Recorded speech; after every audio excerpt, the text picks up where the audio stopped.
People used to say this love will never fade away. Will I be the fool to let you stay here again? Say, should I put my trust in you? Should I put my faith in you? Should I let you stick around? Should I let you float around? Say, should I let you float around, stick around, stay around? Should I let you float around, stick around, stay around? Oh yeah.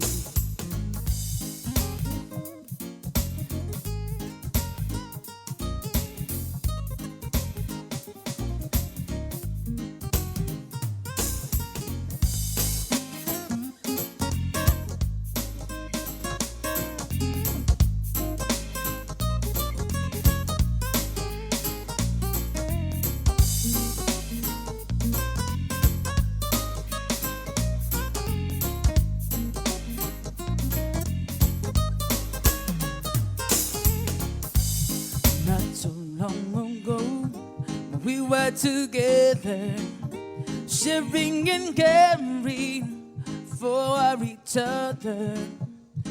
People used to say this love will never fade away. Will I be the fool that you stay here again? Should I put my trust in you? Should I put my faith in you? Should I let you stick around? Should I let you float around? Should I let you float around, stick around, stay around? Oh yeah. Should I let you float around, stick around, stay around? Oh yeah.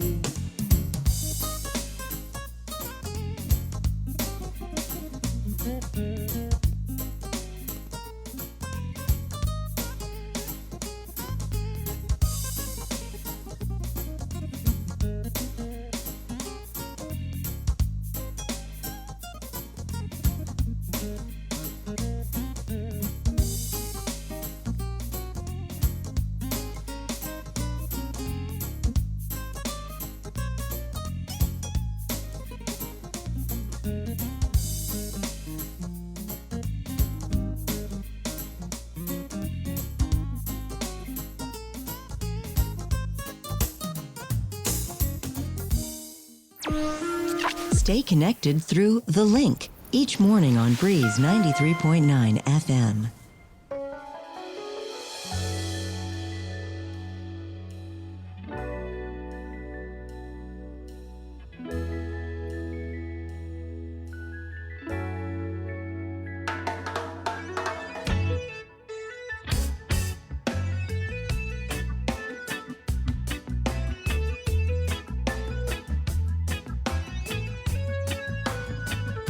My papa was a sailor, so sorry if I drift. Cause I was raised by the water, so the mighty waves came over it. But now I'm falling victim to the current life, pushing me left and pulling me right. But where were you through the rocky seas? I said, harbor's closed, won't give me no refuge. And even with the storm approaches, won't take me in. I said, harbor's closed, won't give me no refuge. And even with the storm approaches, won't take me in.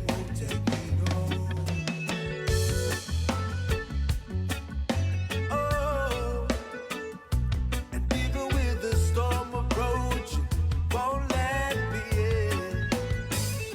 I'm always out late, yeah. I'm chasing a vision so long ago. Don't hesitate, my dear.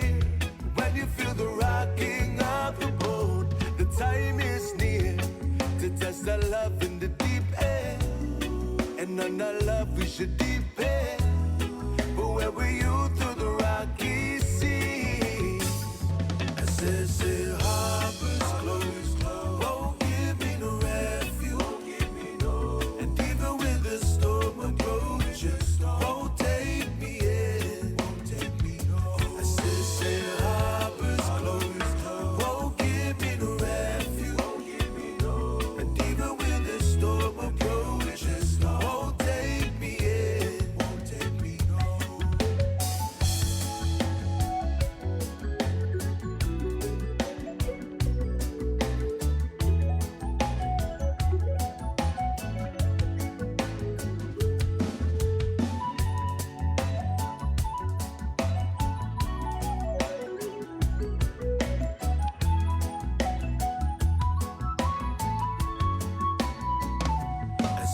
say Harper's closed, won't give me no refuge, won't give me no. And even when the storm approaches, won't take me in, won't take me no. I said say Harper's closed, won't give me no refuge, won't give me no. And even when the storm approaches, won't take me in, won't take me no. Chris and Sabrina with The Link. The Link. Here on Breeze 93.9 FM.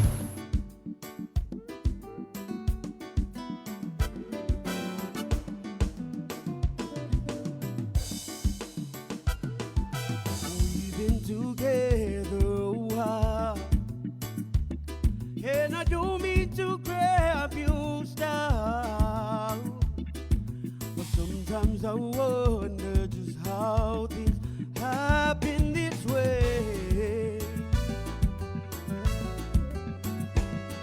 And I'm just reminiscing of that one beautiful night we once made. Oh, when you pick me up in the morning, and I'll just be through with the club. And I never thought that a girl could love a man this much. Well, I am overwhelmed, and baby, I just can't thank you enough. Oh, and I'm wondering, oh, sweet darling, what did I do to deserve you? What did I say to make your angel light turn my way? Well, if only I had the world, I'd give it all to you, babe. I'm wondering, oh, sweet darling, what did I do to deserve you?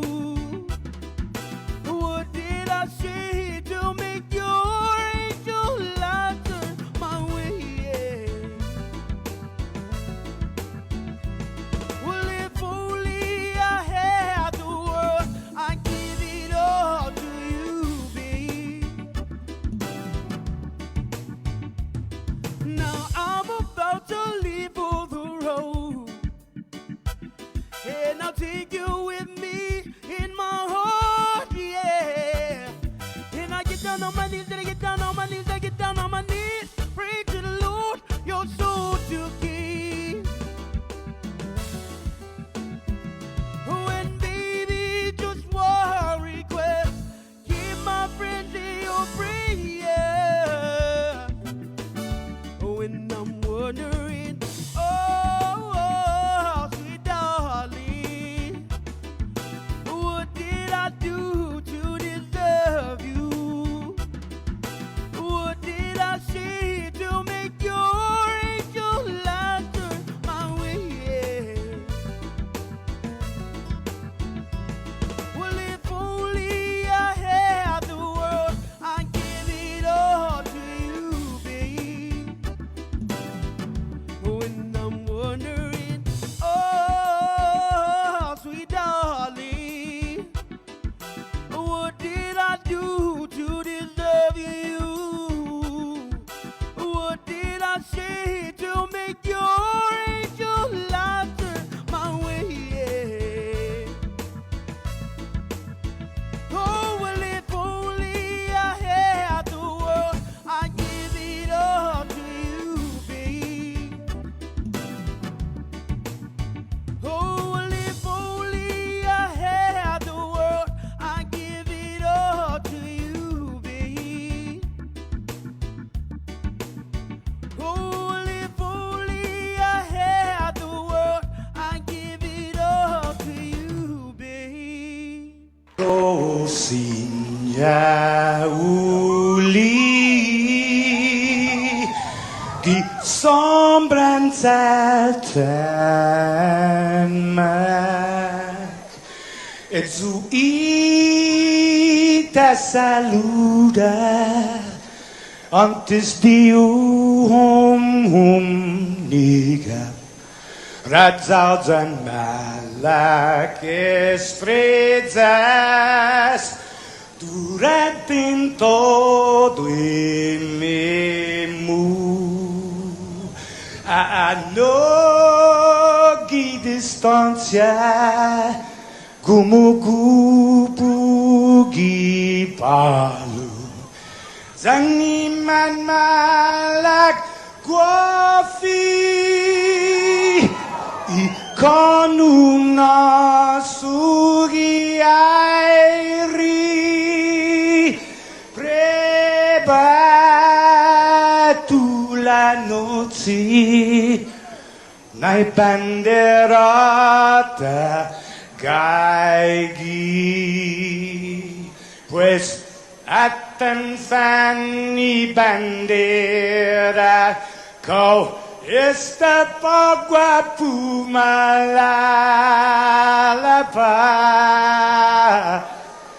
giluk tanu man libri,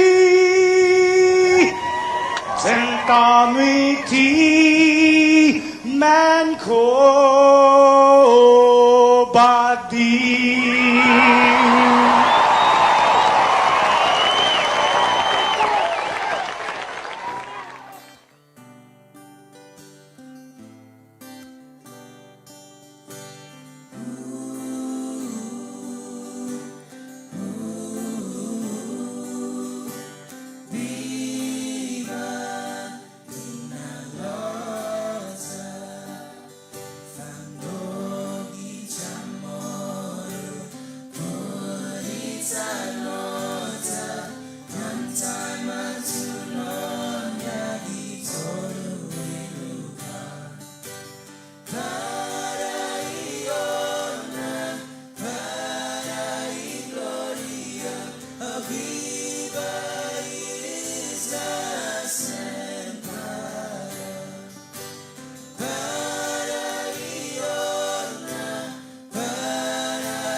track and make some tracks now.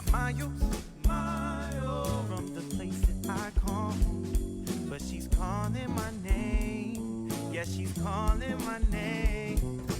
Miles from her beautiful blue seas, and I'm playing the game.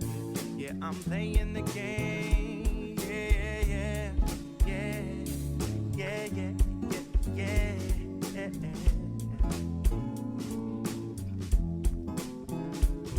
I got 200-300 in my wallet. I check the phone, see that nobody is calling.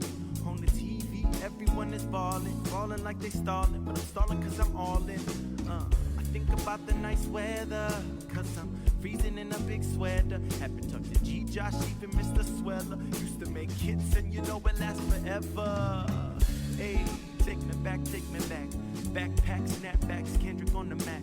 Dreaming about putting Guam music on the map.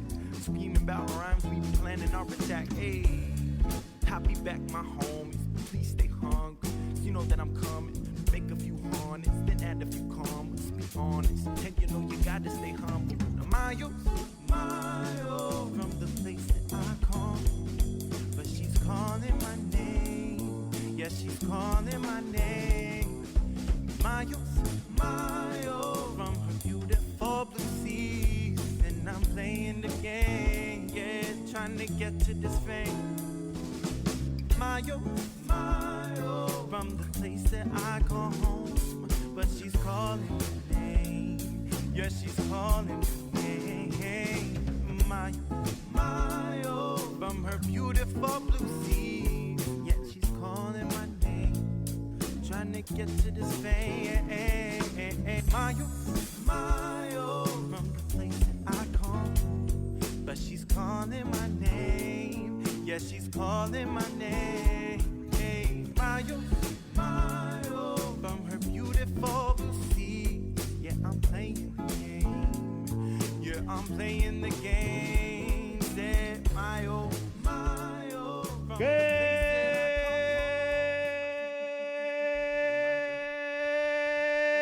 Good morning, Guam. Right on. Friday, whoa, business. Let's do it, guys. It's Friday, January 14th. Wait, sir. 2022. Hi, Jay. Good morning. One of those mornings, huh, guys? I was ready to go. Good morning. We're brought to you by Pacific Points, Cobble Enterprises, ITD, and Jack in the Box. It is Friday, January 14th, 2022. This is the link. It's still dark outside. Jay, hi. Good morning. Really dark outside. How are you today, my friend? Okay, well, it's 6:22. I don't want to make a 0 dark 30 like reference, but no. You could do a 0622 There's reference. yeah, 0622. Here's who's coming up on the show this morning with Sean Gubitata. That's it. That's all podcast. Focusing on, good morning. Hi, Facebook Live. Focusing on the gubernatorial election. Ooh. And the title of his next episode is Who Will Be the Next Governor of Guam? That sounds juicy already. Right? If we could just Sean's seen a few gubernatorial elections in couple, his day from both sides of the microphone. Right. Sean, good morning, my friend. Hey, good morning, guys, and good morning to all those that are listening and watching all over the world. So, yep, it's that's what the title is, and that's what that podcast is about. Yeah, kind of getting into the second season, which is good. Well, Yeah. Sean makes his home in Talafofo, but we also know, Sean, you're representing Bakersfield, California, too. Oh, yeah, that, San Leandro, you name it. But yeah, all Talafofo all the time now. The home of corn. I remember California that. is what we call it. It's 6:24. Sean, so we're excited to find out more about this episode. Good morning, my friend.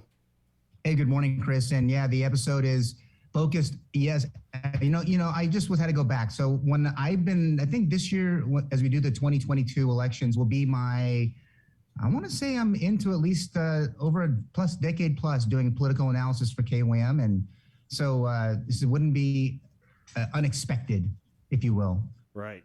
To look at the gubernatorial election and what it means, and especially this far out and what we can expect maybe even issue-wise. So yeah, it was, I'd been going to a lot of different places, trying not to with all this COVID stuff, but everywhere I've been going, people are asking, and who are listening to the podcast saying, hey, when are you going to talk about the governor's race? And I said, I don't know, maybe now.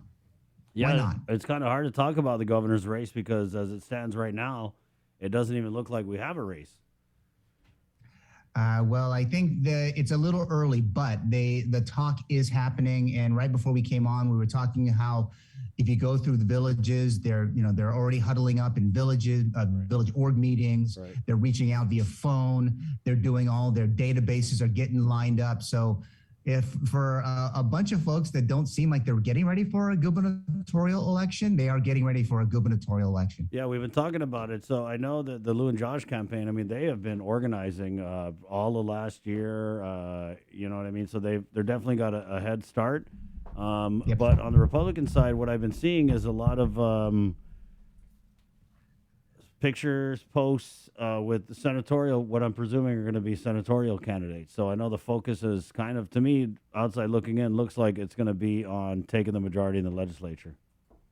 Right, and it was. I mean, in all fairness to the Republican Party, as they are trying to find a candidate, I think that's the struggle, is to find that person they can contrast against the sitting governor of Guam. And podcast goes into a little bit of those details and who I think, and based on the discussions I've had, kind of like what might be the slates. But again, we're so early, and still makes for great radio and great podcasting for sure. Yeah, so Frank Blas Jr. was the name that we've been hearing about the most. I also heard Tony Atta. I don't know if that was as a first or a second or just, a conversation. But it kind of seems like the Republicans are really banking on a Democrat running to help them out and Delegate Mike Senicolas. It almost seems like the play would be if Delegate Mike Senicolas runs, and then if he loses the primary, then they're going to do that whole they go vote on the Republican side. And I mean, it is what it is, right? Yeah, and structurally, to put together a group of people to be able to not only raise the kind of money that you'll need to run against a sitting incumbent governor, but you're going to definitely need the kind of resources to be able to get to all of the 19 villages over the course of the next 11 months. Plus, you're in a pandemic. Yeah. So you need to have someone who might be just a smidgen more savvy on how to deal with reaching to people and getting them at this time while pretty much we're all at home in our bubbles. Yeah.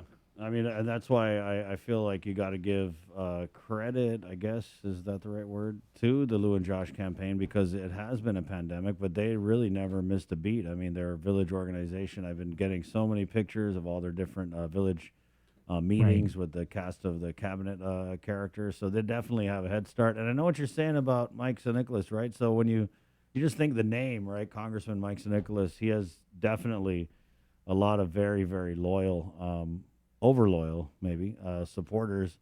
But you're right, the village organization, does that matter, though, Sean? I think that people would ask, does it matter if you have a big name like, a Mike Senicolas? Absolutely, it matters. You need to be able to get out the vote on both the primary and general election days. So and have been part of that. So it's a numbers game. If you know who's there and they're coming out and you're able to find out how many people came and who came, in fact, you would have did it based on what you saw. Are these people for us? Are they against us? Did you get them to cross over? That kind of strategy is going to be done at the village level, absolutely. And because the village level will translate into all those precincts coming big for their candidates. So the village organizations and the village tactical campaign is absolutely one of the most important things that would be facing any campaign for governor today. Sean, have you seen an election like this in that we have a clear, the incumbent obviously, but where it's January and we have no clue who's running on the other side of the aisle? I think it's been a while. I can't recall in my time covering the gubernatorial races for KUAM in my career and working in the executive branch. I don't think I've seen this ever before. And that's what makes the race in 2022 that much more interesting, right? Because now we're looking at things that we haven't seen. There's some other bigger issues out there, but you're right. It's just a different way of looking at it. Or will they launch? They might wait. You know, you never know. They might launch tomorrow as we're sitting here talking about it. You know, the campaigns are gearing up, and they need to be able to, you know, put their ear to the ground and say, hey, is this the right time to do it? There's they go minus from the primary up to, let's say, January, and then they take it from there. So yeah, it's going to take a special person that's going to look at it all out. In 11 months, it's going to be a pretty tough chore. Sean, Frank Blas Jr., right? I know he has his supporters, especially with the Monumco because of his efforts with the war claims, and he's also got the pedigree of his legacy. Yeah. But is he a big enough name to hold down a number one spot on a gubernatorial ticket? I mentioned it in a podcast. You can listen. Okay, he's like, don't give it all away. All right, Sean, that's a hell of a tease, man. Yeah, hang on, Sean. Okay, we're gonna do the news, and then we'll get back to you and play the clip and all that. Okay. Oh, great. Good morning. It is 6:31. Coming up on the show, Dr. Ho Wen, the former Physicians Advisory Group chair on the Omicron surge. He listened to our Info Zoom with Nestor Lecanto and Dr. Nathaniel Berg. He's got some very different opinions on this surge, so we'll go in with him. Also, UOG Press, Jay, they're launching this Leadership Journal of Micronesia, Volume 1. Yeah, really, really cool book. You actually, they dropped off a copy. They were very, very generous to show, and it's former cadets, and I know when they actually talk a lot about many of our people who have served, and kind of like some of the roles they play now in leadership, having honorably retired from military service, and kind of like the legacy they leave behind. Speaking of pedigree, right? And so we're gonna get a couple of we'll get the co-editor, and then a former cadet who wrote a piece on Father Dueñas. So that's coming up. Also, Catholic Social Services. It's a 3-day weekend. Is it a Guam holiday? I believe so. Right. Yeah. So Martin Luther King. I'm getting all these emails from all our vendors and services. It's like, hey, FYI, we're closed. Call center's going to be open, but salespeople are out. So they're doing a MLK Day of Service. So we're going to go in with Lisa Berdalio and Terry Mortero, who's the GUMA San Jose program manager. We're going to catch up with my buddy Big Ben Nangalta. He's still in the hospital, guys, but making a recovery from a heart attack and COVID-19. And there is a GoFundMe that we're trying to share out there. If you guys could donate a little bit to help with those hospital bills. Also, Jay, a little something different this morning at Cannababe on Instagram. She's an aspiring entrepreneur. As we kind of wait for the rules and the regulations for the adult use cannabis to, it's interesting because I thought they were at the legislature, but we had the speaker on. She said they haven't received them yet. And so what you see, especially on Instagram, if you guys kind of just surf around, is you see a lot of people kind of getting ready, right? And maybe tweaking out, or maybe tweaking isn't the right word, figuring out what they're going to be doing in the event that we do, when the rules and regs go into place. And so is it going to be an opportunity for small business people to kind of get in on this? That's when we talk with Senator Clint Ridgell on the Chronicles podcast. That's kind of what he said, was that it like entry level, it's not going to cost you an arm and a leg, maybe just a leg, but not an arm and a leg to kind of get a foot into this cannabis industry. So. Have you seen that meme that's going around? It's like, if you're thinking about starting up a dispensary, dispensa. Yeah, hold on, because the rules aren't ready yet. Yeah, exactly. At 6:34. Then, of course, on Fridays, we do Feed Me Fridays. We got Sports Link, One Micronesia podcast with Victorious Fallon. He interviews Carney Rimmers and Jobot Silk, two up-and-coming Marshall Islands creatives who share their secrets of seeing the world different and turning their inspiration into art. At 6:34, Pacific Points presents our first look at the news here. Jay, we did have a comment here about T-Zen testing. Is it full for today? Let me just go ahead and read this comment here, guys. I know they are having issues because a friend of mine messaged me that she had gone to go get tested, still hasn't received the results, was supposed to receive them yesterday or Wednesday. So I don't know if there's a backup or anyway, so we'll figure it out. It is what it is. But Rosemary, who's a trusted Link listener, comments in here, wondering if there are others who have encountered problems at the T-Zen testing site. My daughter on Wednesday registered online for a testing schedule. She received an email confirmation showing her appointment would be 10:30 to 11 o'clock the next morning. She lined up at the appropriate time, and an employee informed my daughter that she was not on the list and to come back at 1 p.m. as a walk-in. My daughter explained that she had registered, but the employee explained the testing was full at noon. The employee quipped it was closed at 8 a.m. and quickly walked away. I did call Jake and left a message requesting name and contact number as to who is in charge of the website at Public Health. Never received a call back. Oh, yeah, okay. I want the answers to how this happened and who is responsible in forgetting to train this employee on customer. Are we really looking for customer service from the government of Guam still, guys? Okay, well, you asked a question, Chris, and so today and tomorrow, so if you go to tinyurl.com/COVID stops with me, you have to make an appointment like Chris was just saying, but today and tomorrow, fully booked for the TEADS and testing site. Sean, I want to bring you in because I know that you have done some consulting work with public health here and in the NMI, but this pivot, man, was a crazy pivot. So last week they were testing 3 hours a day. The governor had come out and said they were going to increase testing hours, which they did. They actually doubled it to 6 hours, but they instituted this appointment system. And then I think in the afternoon, they entertained limited walk-ins. And I don't know if it's just anecdotal, but just people have been complaining about this system. We just had that comment there, right?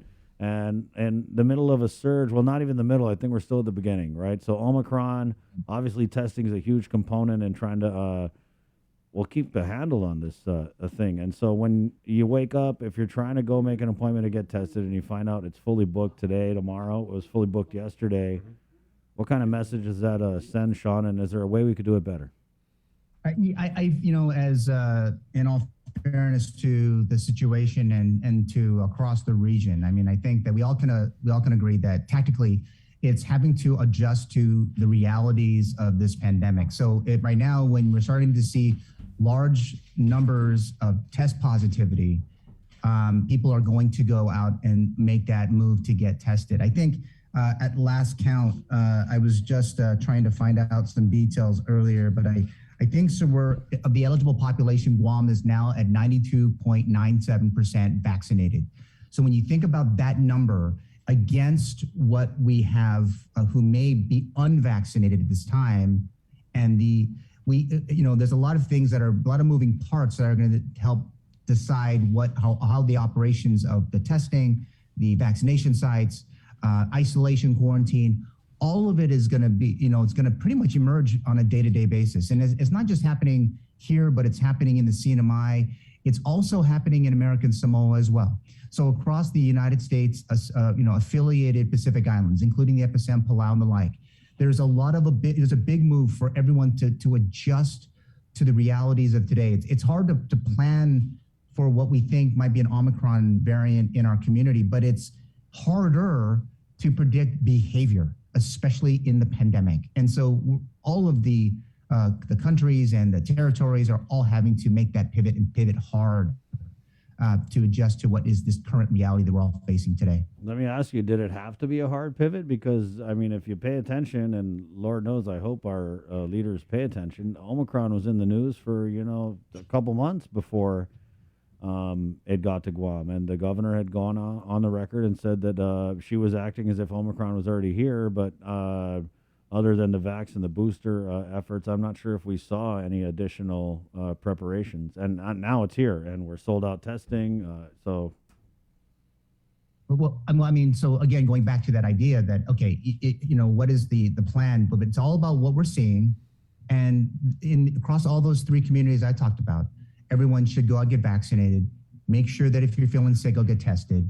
And then obviously the most important thing for all of us is to kind of look at the entire issue in totality, keep your distance, wash your hands, and again, wear that mask. Nothing has really changed, but we have to watch as a community what's happening across the region. Across the Pacific, the Omicron variant is taking hold. It's being reported across, from as far as Fiji into Papua New Guinea. It's being reported all across the region. And so it would probably be smart for all of us to keep close eye on what's happening and to prepare accordingly. That is not helping, for example, maybe our tourism industry in rebooting it. It's not helping certain things. But, if I can say on behalf of even my own family and my friends, again, get vaccinated, and be mindful of those three things. Wash your hands, watch your distance, and please, cover your face if you can. Wear that mask. Sean, we had a comment here. Our good friend F. Glenn Lujan comments in, I have many friends getting sick. Stay safe, everyone. And I got to agree. Yes. I know a lot of people who are just incidentally, texting, oh, man, had to go get tested. Kids had it. And it's a lot. I mean, even people that I'm trying to book for the show for next week are like, oh, I got to cancel because we just had we had an exposure in the family. So, I mean, it's everywhere. And if you think about the testing, right, and if people are turned off about having to make an appointment or thinking that they're going to get turned away, I mean, we are reporting high number of positives, but like a lot of the doctors say, that's just a little snapshot of what's really out there. And so if we have like the 400 something positives, I mean, if you imagine what's really out there, it's kind of right. Chris, one of the things was a concept that happened during in our like lead up many years ago to like either a strategic national stockpile type of issue or any kind of outbreak or maybe looking at weapons of mass destruction type of incident. But when people hear these things, the healthcare facilities get flooded with what's called the worried well. And so what people are perfectly healthy. These people are doing everything to stay away. They're doing their things, but they're hearing about what's happening. They might hear an exposure. And then they're also putting a strain on those systems. I mean, if you are experiencing symptoms of COVID-19 and the CDC recommends it, and I know that all of the PAG and everyone else is saying it, if you're feeling the symptoms, go get tested. And if you do get tested and you happen to be negative, well, keep making those precautions and, take care of yourself. But if you are positive, make sure you follow all the recommendations of the Centers for Disease Control and Prevention and protect our community. And everyone else, make sure you get vaccinated. And there's not very many people left that need to get it. But we got to get them started. My friends in the CNMI, I think as of yesterday, their vaccination rate, Chris, is now 97.3%. I think that's the number. Wow. I mean, that's the contrast between what's happening here and there. American Samoa is not so, they're like maybe in the 70 and 80% range. But we need to do those things together as a community and protect everyone. Sean, thank you. Okay, now let's do the news. Brought to you by Pacific Points. It's our first look at news on this Friday morning. And for Sabrina Salas Matanati with the very latest. Jason Salas, good morning, my friend. All right, here's an abbreviated version of the news. We want to make sure we can get to all of our guests, tell you about Sean's podcast. We got Ben Nangauta coming up. So Guam is in mourning this Friday as our community's 274th COVID-related fatality is a 66-year-old female that was partially vaccinated and pronounced dead on arrival at Naval Hospital on January 11th. She tested positive the same day. As far as the COVID case count, 423 new cases of COVID-19 were reported yesterday from what I believe is a record high number of tests, 3,286 tests analyzed on January 12th. That's a test positivity rate of about 12.8%. So as far as the positives, it is slightly down from the previous day. Of those new cases, 2,934 cases are actively isolating right now. 18 people have been admitted to the hospital, 11 at GMH and 7 at GRMC. 2 people are in the ICU. 10 of those are vaccinated, 8 are unvaccinated. As far as the spread in GDOE, that agency confirmed 21 COVID cases involving students and 3 staffers tested positive for COVID. Disinfecting of the areas and campuses took place to ensure that those affected schools, you can go to KUM.com to see which schools did report positive tests and that they will be ready for regular hours today. All right, of course, we want to thank our friends at Pacific Points for always giving you the link update news, giving you the very freshest island news headlines. Of course, you can find everything on KUM.com, but thanks to our friends at Pacific Points. Pacific Points, do more and get more. And we start with our very first story as the Animal Wellness Action organization yesterday is calling for a DOJ investigation into a cockfighting video that the organization says shows a Department of Agriculture commodities inspector engaging in illegal bird fighting. Wayne Pacelli of Animal Wellness Action in a press conference today showed members of the media a video the group obtained from a confidential source. That features a law enforcement officer working for the Guam Department of Agriculture. So it's deeply troubling to me that any law enforcement officer would be involved in illegal animal fighting.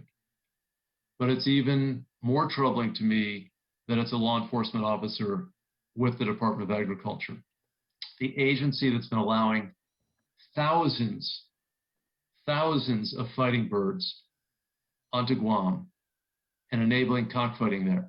Pacelli says after independent verification of the video is made, he'll forward it to the Department of Justice and call for an investigation. During a press conference today, Pacelli also continued to call out the Department of Ag for shipments of roosters coming into Guam. The vast majority of the birds that have come to Guam are roosters, adult roosters, and there's no legitimate industry. AWA says over 11,000 cocks have been shipped to Guam in the last 5 years. He again called on Department of Ag Director Chelsea Munya-Brecht to do something about it. She should not be creating more cockfighting chaos on Guam. And that's what's been happening. Pacelli said the animal rights group has been getting a lot of tips from the local community on island. And I've been hearing from many Guamanians on this issue. Animal Wellness has consistently called on the Leon Guerrero Tenorio administration to stop turning a blind eye to cockfighting, which was banned in federal law, and that federal law has survived numerous legal challenges. 4 federal courts, plus the Supreme Court, have issued decisions or orders on this issue. Every case has been resolved in favor of the United States and its authority to forbid cockfighting and related animal fighting activities in every part of the United States. For Guam's News Network, Chris Barnett reports. And we have another story for you about animals on the island, as it's no secret that our community has a stray animal problem.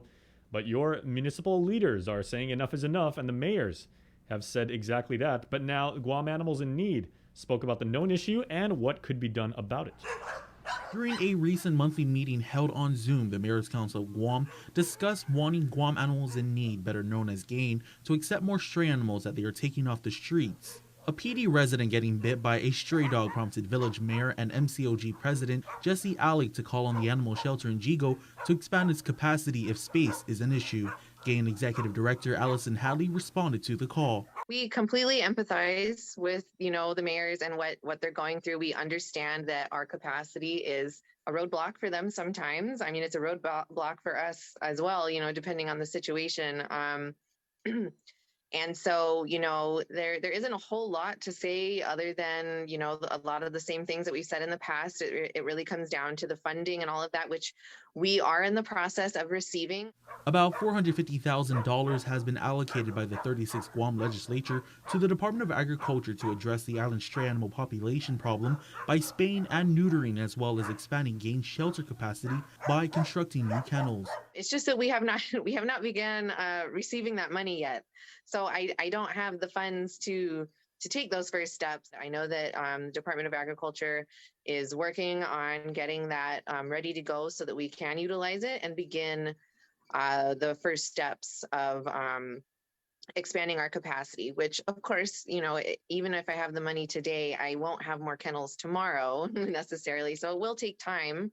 So we just, we hope that everybody can understand that, it's something that's going to take time, but it is in the works, and it's something that's very much at the forefront of our minds constantly. Currently, GAIN has 54 dog kennels that can fit about 2 to 3 dogs. Hallie noted that they have also partnered with the Boonie Flight Project to help with the island's stray animal population of 40 to 60,000 dogs and cats. My response is that we are doing the best that we can, and we are following proper guidelines, but while also still trying to be respectful of the animal's life. If you would like to support and help move GAIN's mission forward, you can call 671-653-4246. Reporting for Guam's News Network, Wahusi Isaiah Uggan. All right, we move on in our rundown now, as nearly 1,000 people on Guam are experiencing homelessness, but Sinania Mayor Robert Hoffman posed quite the innovative idea to help those on the island return to their loved ones.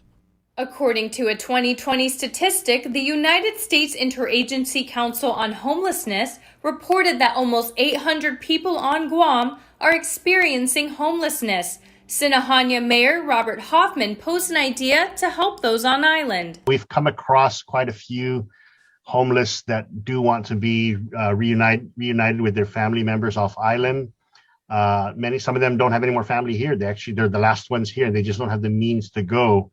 And we know many of them. Through the generosity of individuals, they have been able to reunite homeless people with their family off island. The outcome is undeniable. And they're thriving. When we do follow-ups, just find out where they're at. They're with their sister, they're with their aunts, they're with their brother, and they're doing so much better. They're off substance abuse. They're in treatment programs. They've graduated treatment programs. They actually have stable jobs. And so we know that when you have that support system around them, they do better. The government here on Guam has a mileage bank specifically used for medical travel. Mayor Hoffman requested access to this bank to benefit homeless people. According to Lieutenant Governor Josh Tenorio, this is a possibility, but will need to go through the legislature. Basically, what I think what needs to happen is we need the legislature to amend the statute and allow authorized use for the mileage program for homeless individuals. It could be certified by the coalition or through our process, right, with the OHAP, to go and utilize the mileage program for their reunification off island and I think their stabilization. At this time, Mayor Hoffman plans to make a motion for the interagency to make a recommendation to the legislature. This would give access to the mileage bank. The next meeting will take place on Thursday, February 10. Reporting for Guam's News Network, I'm Hannah Devonzo. And finally this morning, home confinement with a pair of third-party custodians were the conditions to be met in order for 22-year-old murder defendant John Muliaga to be released from the Department of Corrections. Home confinement with 2 third-party custodians. Those were the conditions to be met in order for 22-year-old murder defendant John Muliaga to be released from the Department of Corrections. His release was met with opposition from the government, but defense counsel Bryson Brazil wasn't having it. Mr. Muliaga has done everything the court has asked of him. The electronic monitoring program was created so that people who are deemed a high risk or who would otherwise be incarcerated are afforded the opportunity to be incarcerated at a home while they are pending trial. And he's gone through all of the necessary steps, Your Honor. The family is in the courtroom, willing to take him in. He will be on a strict house arrest. He understands that. I don't think there's any more hurdles, Your Honor. The court sided with the defense and placed him on a $25,000 personal recognizance bond. He's also been ordered to have no contact with anyone involved in the case, along with the victim's family. He will be released on Friday at 1 p.m. and will be staying at a home in Talafofo. His co-defendant, Fiatagaluia Aki, has been on house arrest in Jigo. Aki faces manslaughter and aggravated assault, while Muliaga faces murder, aggravated assault, and 2 counts of assault as a misdemeanor. The pair were indicted for the October 2021 death of 23-year-old Jaron Wabacker, who was killed after an altercation broke out at King's Restaurant in Tamuning. Muliaga's next hearing will be heard before Judge Alberto Tolentino. The date is to be announced. All right, and of course, your link update headlines always brought to you right here on the show by our friends at Pacific Points, where you can do more, get more, and we thank Pacific Points for sponsoring the link headlines. And let's go now back into the KUM News Zoom room, where Sean has more thoughts on the upcoming gubernatorial race. Right on, Sean. So we got this clip here from That's It, That's All. It's on the KUAM podcast network, and we'll go ahead and play this. Good morning. With the new year comes the increasing chatter about the race for the governor of Guam. With less than 11 months until the first ballots are cast, there isn't a resident I have spoken with in my travels from Dededo to Jotnia that didn't spend a minute talking about who should be given the next 4 years to lead the executive branch of the government of Guam. There are plenty who are wanting to share what the current administration is doing and what they believe the office of the governor should be doing for the 160,000 residents of this American community. It seems at times this conversation is not a new one.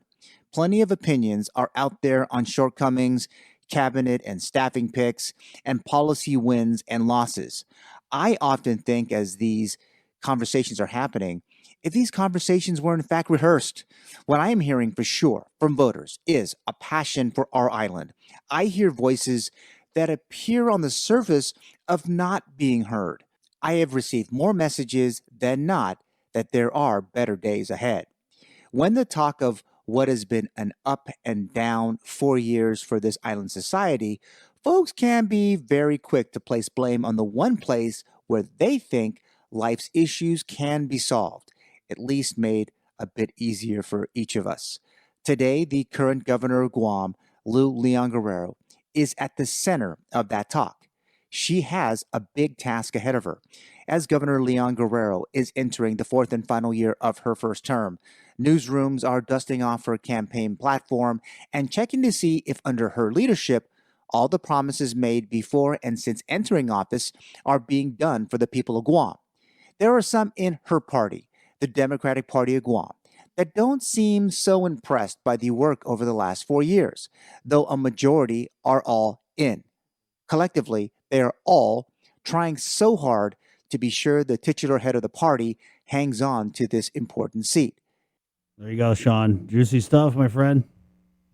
It's a little teaser to get everyone to check out That's It, That's All. Again, you can check it out on Spotify, Apple Podcasts, Stitcher, Amazon Music. And again, we're also on the iHeartRadio app and on Pandora. So if anyone is wanting, they can check out the podcast. It is, again, kind of at the request of folks have been kind of like, hey, when are you going to do this? And well, why not? As we head into the second season of That's It, That's All. Yeah, so is now the time to talk about politics? I remember we tried to ask the Adeloop about the election, and they said, we are responding to a pandemic right now. I think that is a foregone conclusion with 11 months to go.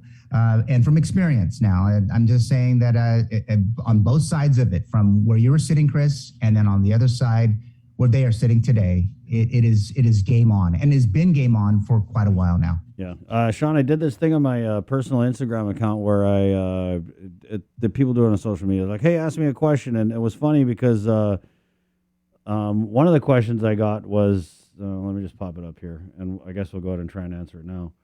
And it was relative to, well, here it is. Why are the governor and her cabinet members very quiet about the recent surges here in our island? Let me shrug my shoulders for your radio audience. Right. But do you see that, Sean? Do you think that, again, I mean, this has been, we've been talking about this, it seems like, since the Delta surge, before the Delta surge. Where is that presence, right? I think I always, and I've been, just to be fair to everyone involved, it's just about trying to be realistic and reassuring with your messaging. And if it's there, then things and these questions wouldn't come up, or they'd come up and might be a little bit more critical. But yeah, I'm with you. I feel kind of the same way. But again, I shrug my shoulders. I'm not sure. Thank you, Sean. Thanks, guys. And again, thanks for, all the support of the KYM Podcast Network. And if you guys aren't listening to it, listen to it. There's a lot of great programs on there. And, I'm absolutely, the podcast is so proud to be part of it. So thank you. Listen in. Yeah, we're getting, all right, guys, have a great day. I did a couple episodes with Paulie Eric Forbes this week. And so we're going to be, I want to thank him for jumping on the KYM Podcast Network. But he's going to be in his podcast, Elect Nancy Paulie. Wow. It's going to be historical, humorous, cultural, and a lot on the Chamorro language. So it's really good. I know you're all those things, Chris, but Paulie Eric too is all those things as well. So It's exciting. I'm really excited to hear that one. He's a whole level up, brother. Thank you, Sean. Have a great weekend. Yeah, thanks, guys. Have a great one. Okay, 3-day weekend. Martin Luther King Day. Jay, so the testing, it's sold out for today, guys, according to the website. Today and tomorrow, the Teton testing site is fully booked. Right, but they are accepting limited number of walk-ins. That's what they said on the infographic. It said, like if you want to try and drive up, you can expect much longer lines. Because I know it seems like what they're trying to do with the appointment-based system, right, is you have to download, the patient info form first and set it up and then present it when you're already there. And I think that's like one of the big things that helps it kind of move a little bit quicker. But if you need to get tested, you can give it a shot. That's the vaccine and the booster that you give it a shot. Where can they get that today, Jay? The shots are available at UOG at the Calvo Fieldhouse, and you can go to tinyurl.com/VAX Guam. That too, you will need a appointment for, of course. You could also always just go to your private clinic or check out up in, because today's Friday, so I believe they should be doing it at the Dededo Northern Health Center. Right. Thank you, Jay. It's 7 o'clock. We're going to take a quick break, and then we're going to go all the way over to Washington State, and visiting hours are now in play at the hospital. We're going to visit our friend Big Ben Nangalta and find out how he's doing. That's coming up next on The Link. Good morning. Do you feel like you're missing out on something? Make life more rewarding with Pacific Points. Earn and redeem points for bill rebates and free load at IT&E, discounts on fuel at Shell, vouchers at Foodies, and United Mileage Plus miles. You can even pay with Pacific Points at IT&E, Shell, and Foodies. Pacific Points. Do more, get more. GU Self-Storage, conveniently located near the Harmon McDonald's. We offer affordable rates, online payments, and auto bill pay for your convenience. Plus gate access daily from 6 a.m. to 9 p.m. Call us today at 648-7867 for more information. Get the job done the right way by getting the right stuff at East West Rental Center. With years of experience helping builders, we definitely got what you need. Call 646-1463 or visit us in Upper Tumon. Open Monday to Saturday from 7 a.m. to 5 p.m. and on Sundays from 8 a.m. to 5 p.m. Mariana's Irrigation and Landscape Superstore. Stop on by and visit our showroom today. We offer everyday low prices on all major outdoor power equipment like bush cutters, chainsaw, power washer, generators, and more. Need service, repair, maintenance? Well, check out Guam's best superstore only at Mariana's Irrigation and Landscape, located in Barragata along Army Drive between Submarina and Besta Market. Call 735-7446 for more information. Now shipping to surrounding islands. Mariana's Irrigation and Landscape Superstore. The relationship between Guam and Manila, Philippines is undeniable as we share similar cultural traditions, history, and heritage. With generations of Filipinos calling Guam home, KUAM presents a monthly look at the capital city featuring in-depth and engaging interviews on everything from medical tourism to new business and government leaders. Veteran newscaster Nestor Lecanto delivers Beyond Our Borders. This special program is brought to you by KFC and the Medical City, where patients are partners.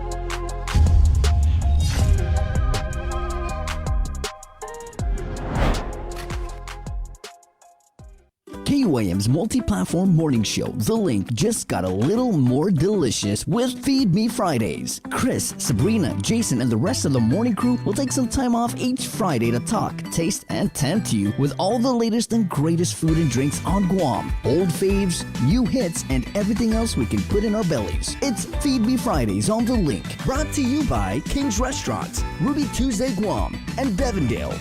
Real milk from free grazing cows. Take in the panoramic beauty of our island each Sunday on the KUM News Instagram with Scenic Sundays. Scroll through the natural beauty of the island on display. Scenic Sundays on the KUM News Instagram is brought to you by Addis Trust and Investment, Location, Service, Trust, and Häagen-Dazs Shops Guam, where every day is made extraordinary. Let us know what's up on our KOM News WhatsApp tip line at 671-727-0094. Share information about what's happening in your town, on Guam or the Sinamai, and what you want us to know. Reach us on WhatsApp at 671-727-0094. We know you're tired of hearing about COVID-19. Some of you are probably wondering whether this is ever going to end. However long it takes, we all have to do our part, including our children, to hold the line. You can protect yourself and your family by getting vaccinated. And if you're already vaccinated, don't let your guard down because you can still give and get COVID-19. And if you're not vaccinated, remember that if you catch the virus, you could suffer more severe complications. At the end of the day, it's the choices we make to protect ourselves, our families, and our community that will control the spread. We know it sounds repetitive at this point, but again, wash your hands, watch your distance, and wear your mask. Together, we have to hold the line. KUAM Communications continues our perpetuation of our Chamorro culture, language, and heritage, with features available to our listening and viewing audience, including streaming of Chamorro music 24 hours per day on Isla Digital Radio on KUAM.com and the KUAM News app. Chamorro News Update, weekdays on The Link and the KUAM News YouTube channel. Conversations about life in our Chamorro language podcast, Cuentos Tapoco, with Kin Conception. Seasonal specials, shows, and other features highlighting the beauty of our language, culture, and history. It's a new era of our continued commitment to our Chamorro heritage. Isla, watch, listen, stream. Viva Isla!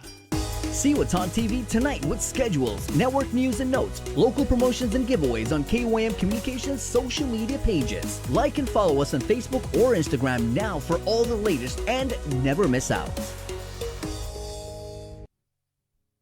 Drink my cares away and drown out all of the heartaches that hurt me night and day.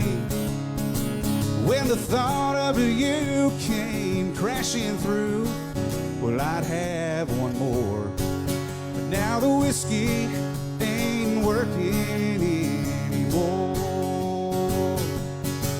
I need one good honky-tonk angel to turn my life around, and that's a reason enough for me to lay this old bottle down, down, down. Well, a woman warm and willing, Lord, that's what I'm looking for. But now the whiskey ain't working anymore. Well, they knew my name at every bar in town, and they knew all of the reasons while I was coming around, around, around. Cause in my mind, peace I'd find, yeah, they'd start to pour.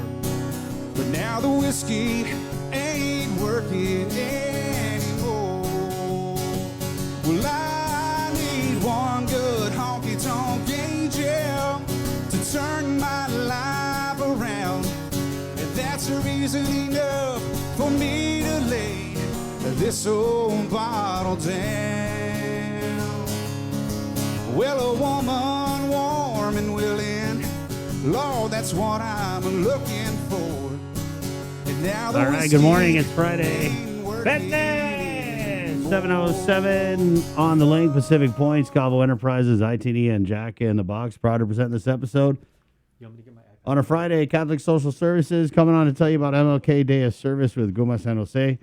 That's on the way. But first, let's head over to Washington State, where Big Ben Nagauta is standing by in the KUAM News Link Zoom room. Good morning, Ben. Good morning. How are you, my friend? Well, you look like you're doing better now. Man, first of all, I'd like to thank you guys for all the love and support you guys been giving me. What do you call it? Across social media, it's been overwhelming. I'm choking up right now just thinking about it. And yeah, man, COVID's no joke. Aside from getting diagnosed with COVID, I found out that I have an enlarged heart. So that's something too that we're addressing right now and monitoring.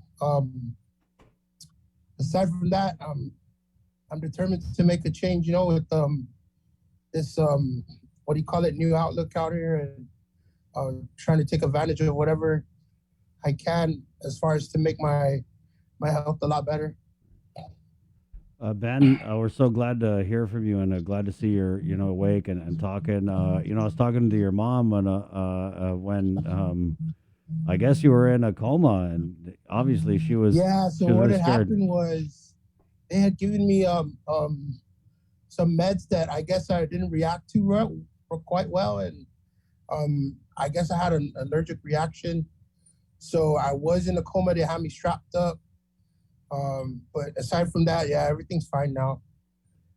That's so good to hear. Can you take us back to the beginning, Chelo? What happened when you started? Man, so feeling like I down? said, COVID, COVID's no joke. I always thought of it like, it's nothing, it's a conspiracy here and there, all this government bureaucracy and stuff.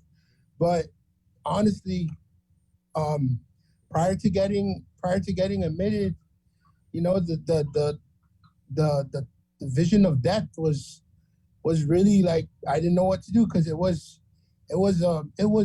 attacking my respiratory system.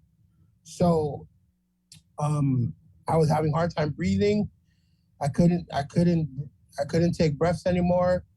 I was looking to my mom, talking to her like this is my last breath, and you know what I mean. So I just want to make it clear that you guys take care of your health and don't think COVID's just something that you can get through, and something very serious.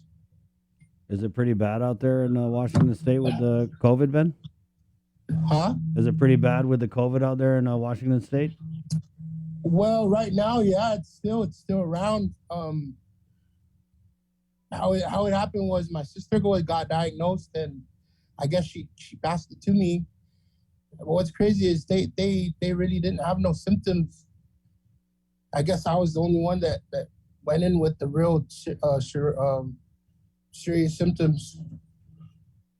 But yes, COVID's still active out here. Tell us. I know you said you're having trouble breathing. What other types of symptoms were you having? Just as far as like me getting places. So like me even walking to the restroom, I would be gassing out. I was thinking I was experiencing other, health issues. Like I'm not gonna lie, even as far as getting to the restroom and making it on time, there were cases where I couldn't make it, and I would urinate on myself. So that's something that I'm trying to address right now. When I get out of here, I wanna take a chance. I wanna turn my health situation around for the better. What's it like, Ben, receiving the support? And I know you weren't able to see it at the beginning, but I mean, people were freaking out when they found out you were in the hospital because they didn't know what happened. Some people thought you had passed. Some people didn't know how serious it was. Others did, and it kind of spread like wildfire. And I know that was overwhelming. I know my mom was a big part in spreading that word or whatever. But as soon as I came to in the hospital and I realized like it's all on social media already, I opened Facebook and I started reading all the comments, and it was just overwhelming, and I couldn't believe the response that I was getting. So it just makes me driven a little bit more to want to get out of this, and I got the whole island behind me, and I'm just determined to make that change and get healthy for the years to come. Ben, was it a surprise at all? Because you know how it is in this like music entertainment business. Sometimes it turns into a business where you're out there, you're gigging all the time, right? And you've been gigging a lot, and so sometimes it's easy to forget the audience and how big it is when you only play for a few people at a bar. So when you saw this response, did it kind of remind you of all the work you put in this music thing over the years? Yeah, man, because coming out here, my gigging definitely slowed down. So yeah, I really missed the whole island scene, and yeah, it was just very overwhelming. But I'm determined to get back to it. And yes, I really miss it. I miss the entire island, man. How you feeling right now, Ben? I feel good. I'm supposed to get out of here. The thing that we're working on right now is improving my mobility. Being that I've been on the bed since New Year's Eve, I've been on the bed. I have yet to get off the bed because the railings, it's an issue for me to get out. So today what we're gonna do is they're gonna hoist me off the bed, and they're gonna put me onto another type of like chair. That way I can be exercising and getting my mobility strength back. You talk so that I about can get out of it. you talk about wanting to make a change for your health moving forward. Was this a big wake up call for you, Ben? Very big wake up call, especially the fact that I have an enlarged heart. That one stuck, and I only found that out getting admitted. So that's something that I choose to, take care of, and I want to make sure that I do all the right things. Aside from that, already there's a couple doctors that recommended I get a gastric bypass surgery. So I'm looking into getting that in the future. Ben, when you were out in that coma thing, what did you experience? Man, when I was in that coma, I felt like I was going through dimensions. I swear, like I would wake up and I'm thinking that I'm talking to same nurse, but in a different dimension, like she's using a different name. So it was very loopy. The coma that I was in, it felt like I was like traveling. A lot of my family said that I was traveling, visiting them, like my niece, my nephew. I would go and bother. I don't know, superstition. But yeah, it felt very loopy.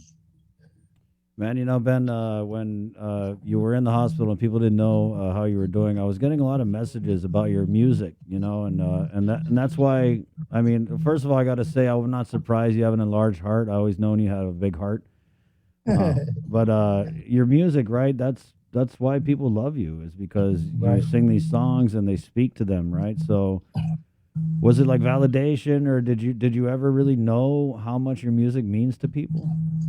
I honestly, I just keep doing it, and I don't really focus on like the actual emphasis of what my music means to people. I just sort of like trek and just carry on, keep trying to improve my skills. So I never really like sit down and like ponder on it, But I definitely have a lot of great mentors in my past that I'm much appreciative for. Vince Mesa, Savage K, Auntie Julie Castro from the Castro Boys. I got a lot of mentors, even Tom Beato, Inspiration in that hospital, Ben. I'm thinking as an artist that you probably were inspired to write some songs based on what you just went through. For sure. So what, did you get any ideas, melodies in your head? Well, not right now. I just I gotta get my guitar and stuff, but of course, I got the whole island behind me. Yeah. And I just like to write about the island, about the people. You feel that love, huh? Yep. Ben, there's It's overwhelming. There's a GoFundMe. We're sharing it, guys. Zangancini and I, if you guys can donate a little bit, Ben, they're doing a GoFundMe here. Please. And Ben, this is gonna go. I know that the hospital bills and all that. It's got to be. I'm pretty sure you haven't even seen it yet, but obviously you're gonna need help with that, right? Right. So we threw the link. So I'm gonna be getting out of here. I would need a BiPAP. I would need a mobile chair, I think, and an oxygen machine. But you can hit up my GoFundMe page at I believe it's Big Ben Fights. Right, we got the link. Thank you for your support. Whatever support you can do, I'd be much appreciative about it. Thank you guys for your love and support, and I will be out of here. Ben, someone's asking, are you gonna be? So you're gonna be out in Washington State for a while until you get everything situated. Yeah, I'm with your recovery. gonna be out here in Washington. Right on. God bless you, man. Ben, it's always good to hear from you, my friend. Thank you, guys. Anything in closing you want to say before we let you go? Again, man, get tested. Please, don't think that this COVID is just something that you can get by, because you never know. You might be experiencing some respiratory issue and it catches you, and you don't know if you're gonna make it through or not. I'm lucky I made it through, man. Well, we're praying for you, Ben, and we wish you a continued speedy recovery, my cello. Thank you so much, Chris. Thank you, Jason. Love you, my man. Love you too, bro. There you go, Big Ben Nangalta. Get well soon, cello. Live from the hospital here. That GoFundMe, we threw it up there. Guys, I know it's your payday. I know you got your advanced child tax credit thing and your refund, so go ahead and donate some to that GoFundMe. Yeah, there's just so many people. I mean, we had so many people like in comments, saying like, hey, he's my cousin.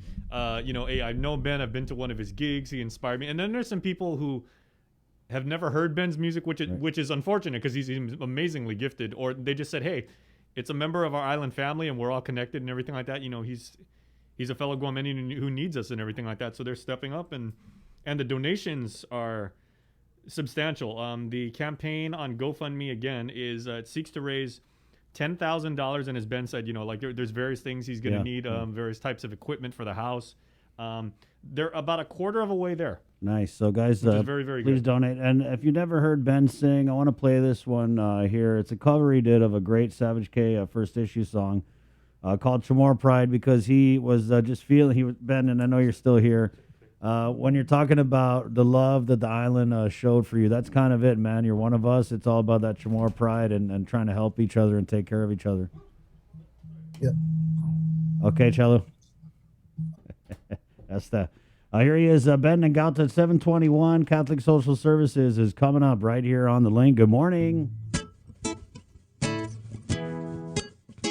Chamorro Pride is what we say each and every day, from Gigo down to Molesso Bay.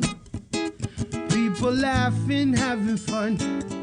There's room for everyone. Forget the TV, hit the road, 'cause we ain't done. Laddie Stones, yeah, and them coconut trees, plus the finest dang women that you'll ever meet. Here on Guam, there's a difference you see between that stateside life and that island heat. So let's go to Mumbai, where the girls pass by all day. You can see them on the sand where they lay. Get toasted by the sun. There's room for everyone. Forget the TV, hit the road, 'cause we ain't done. Laddie Stones, yeah, and them coconut trees, plus the finest dang women that you'll ever meet. Here on Guam, there's a difference you see between that stateside life and that island heat. Between that stateside life and that island heat. Laddie Stones, yeah, and them coconut trees, plus the finest dang women that you'll ever meet. Here on Guam, there's a difference you see between that stateside life and that island heat. So let's go to Mumbai, where the girls pass by all day. You can see them on the sand where they lay. Get toasted by the sun. There's room for everyone. Forget the TV, hit the road, 'cause we ain't done. Laddie Stones, yeah, and them coconut trees, plus the finest dang women that you'll ever meet. Here on Guam, there's a difference you see between that stateside life and that island heat. Between that stateside life and that island heat. Do you feel like you're missing out on something? Make life more rewarding with Pacific Points. Earn and redeem points for bill rebates and free load at IT&E, discounts on fuel at Shell, vouchers at Foodies, and United Mileage Plus miles. You can even pay with Pacific Points at IT&E, Shell, and Foodies. Pacific Points. Do more, get more. GU Self-Storage, conveniently located near the Harmon McDonald's. We offer affordable rates, online payments, and auto bill pay for your convenience. Plus gate access daily from 6 a.m. to 9 p.m. Call us today at 648-7867 for more information. Get the job done the right way by getting the right stuff at East West Rental Center. With years of experience helping builders, we definitely got what you need. Call 646-1463 or visit us in Upper Tumon. Open Monday to Saturday from 7 a.m. to 5 p.m. and on Sundays from 8 a.m. to 5 p.m. Mariana's Irrigation and Landscape Superstore. Stop on by and visit our showroom today. We offer everyday low prices on all major outdoor power equipment like bush cutters, chainsaw, power washer, generators, and more. Need service, repair, maintenance? Well, check out Guam's best superstore only at Mariana's Irrigation and Landscape, located in Barragata along Army Drive between Submarina and Besta Market. Call 735-7446 for more information. Now shipping to surrounding islands. Mariana's Irrigation and Landscape Superstore. The relationship between Guam and Manila, Philippines is undeniable as we share similar cultural traditions, history, and heritage, with generations of Filipinos calling Guam home. KUAM presents a monthly look at the capital city featuring in-depth and engaging interviews on everything from medical tourism to new business and government leaders. Veteran newscaster Nestor Lecanto delivers Beyond Our Borders. This special program is brought to you by KFC and the Medical City, where patients are partners. Uno Mixed. We're mixing it up on the last Thursday of every month with a look at lifestyle, entertainment, food, and so much more on the stations, networks, and digital platforms of KUAM Communications. Uno Mixed is presented to you by Docomo Pacific, Better Together, and Pepsi. That's what I like. The KUAM Podcast Network is back and on demand, featuring a great variety of podcasts from our island and region, including culture, lifestyle, awareness, crime, politics, commentary, comedy, and entertainment. Available on most streaming platforms. The KUAM Podcast Network. Subscribe and listen now.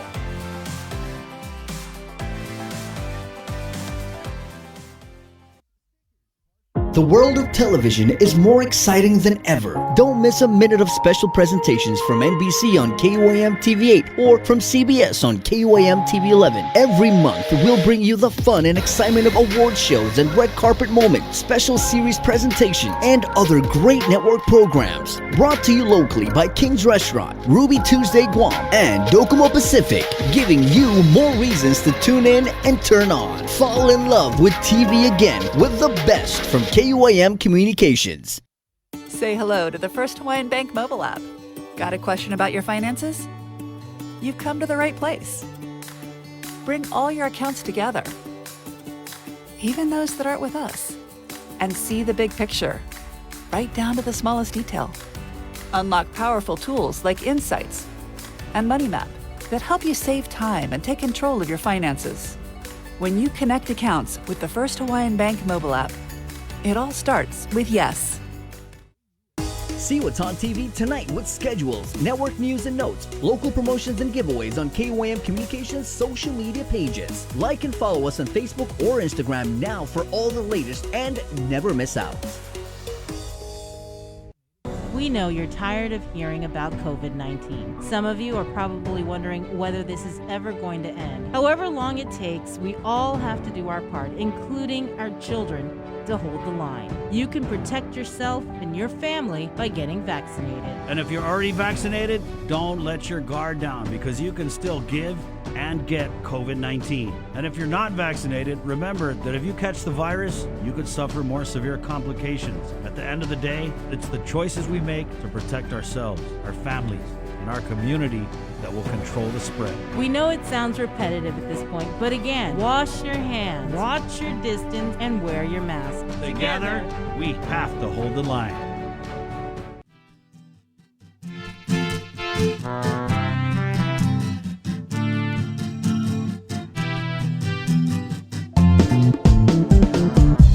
I guess I'm a loser, 'cause I can't do anything right. All caught up in, I'm I'm still based from just last night.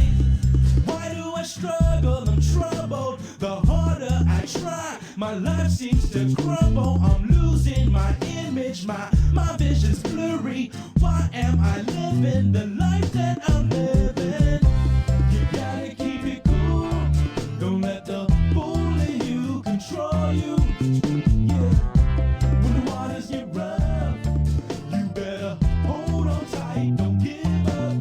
Because there's way much to lose. You got people who need you. How would you feel if you lost someone dear to you? You gotta keep it cool. Gotta keep it cool. You gotta keep it cool. Keep it cool. Poor little Amy. She lives that promiscuous life. She's got nothing to live for. Hiya, Daisy, Amy. She sells Hey, it's Friday. Friday, what? Betness. Jay again. People waking up. Maybe a little bit of the sniffles.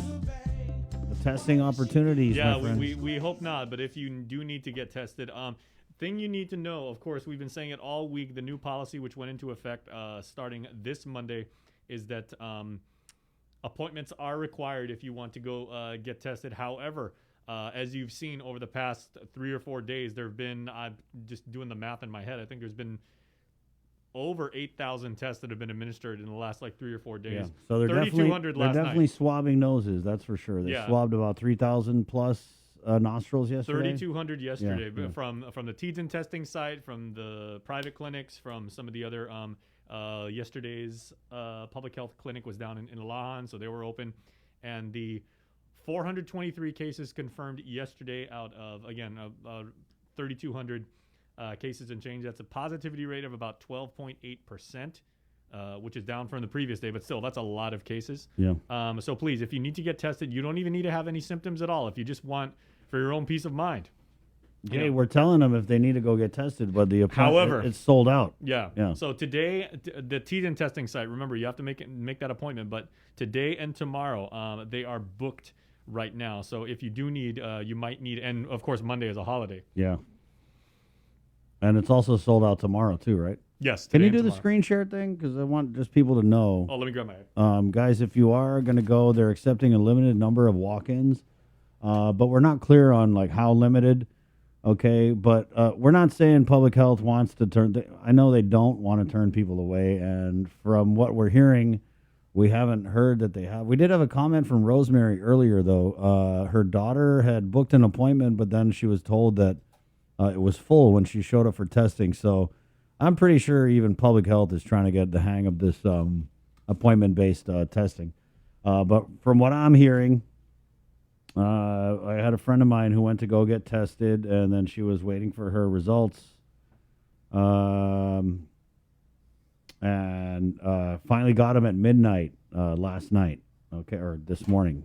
Supposed to get them Wednesday. So guys, just be patient. I don't know. They public health had said something about they switched to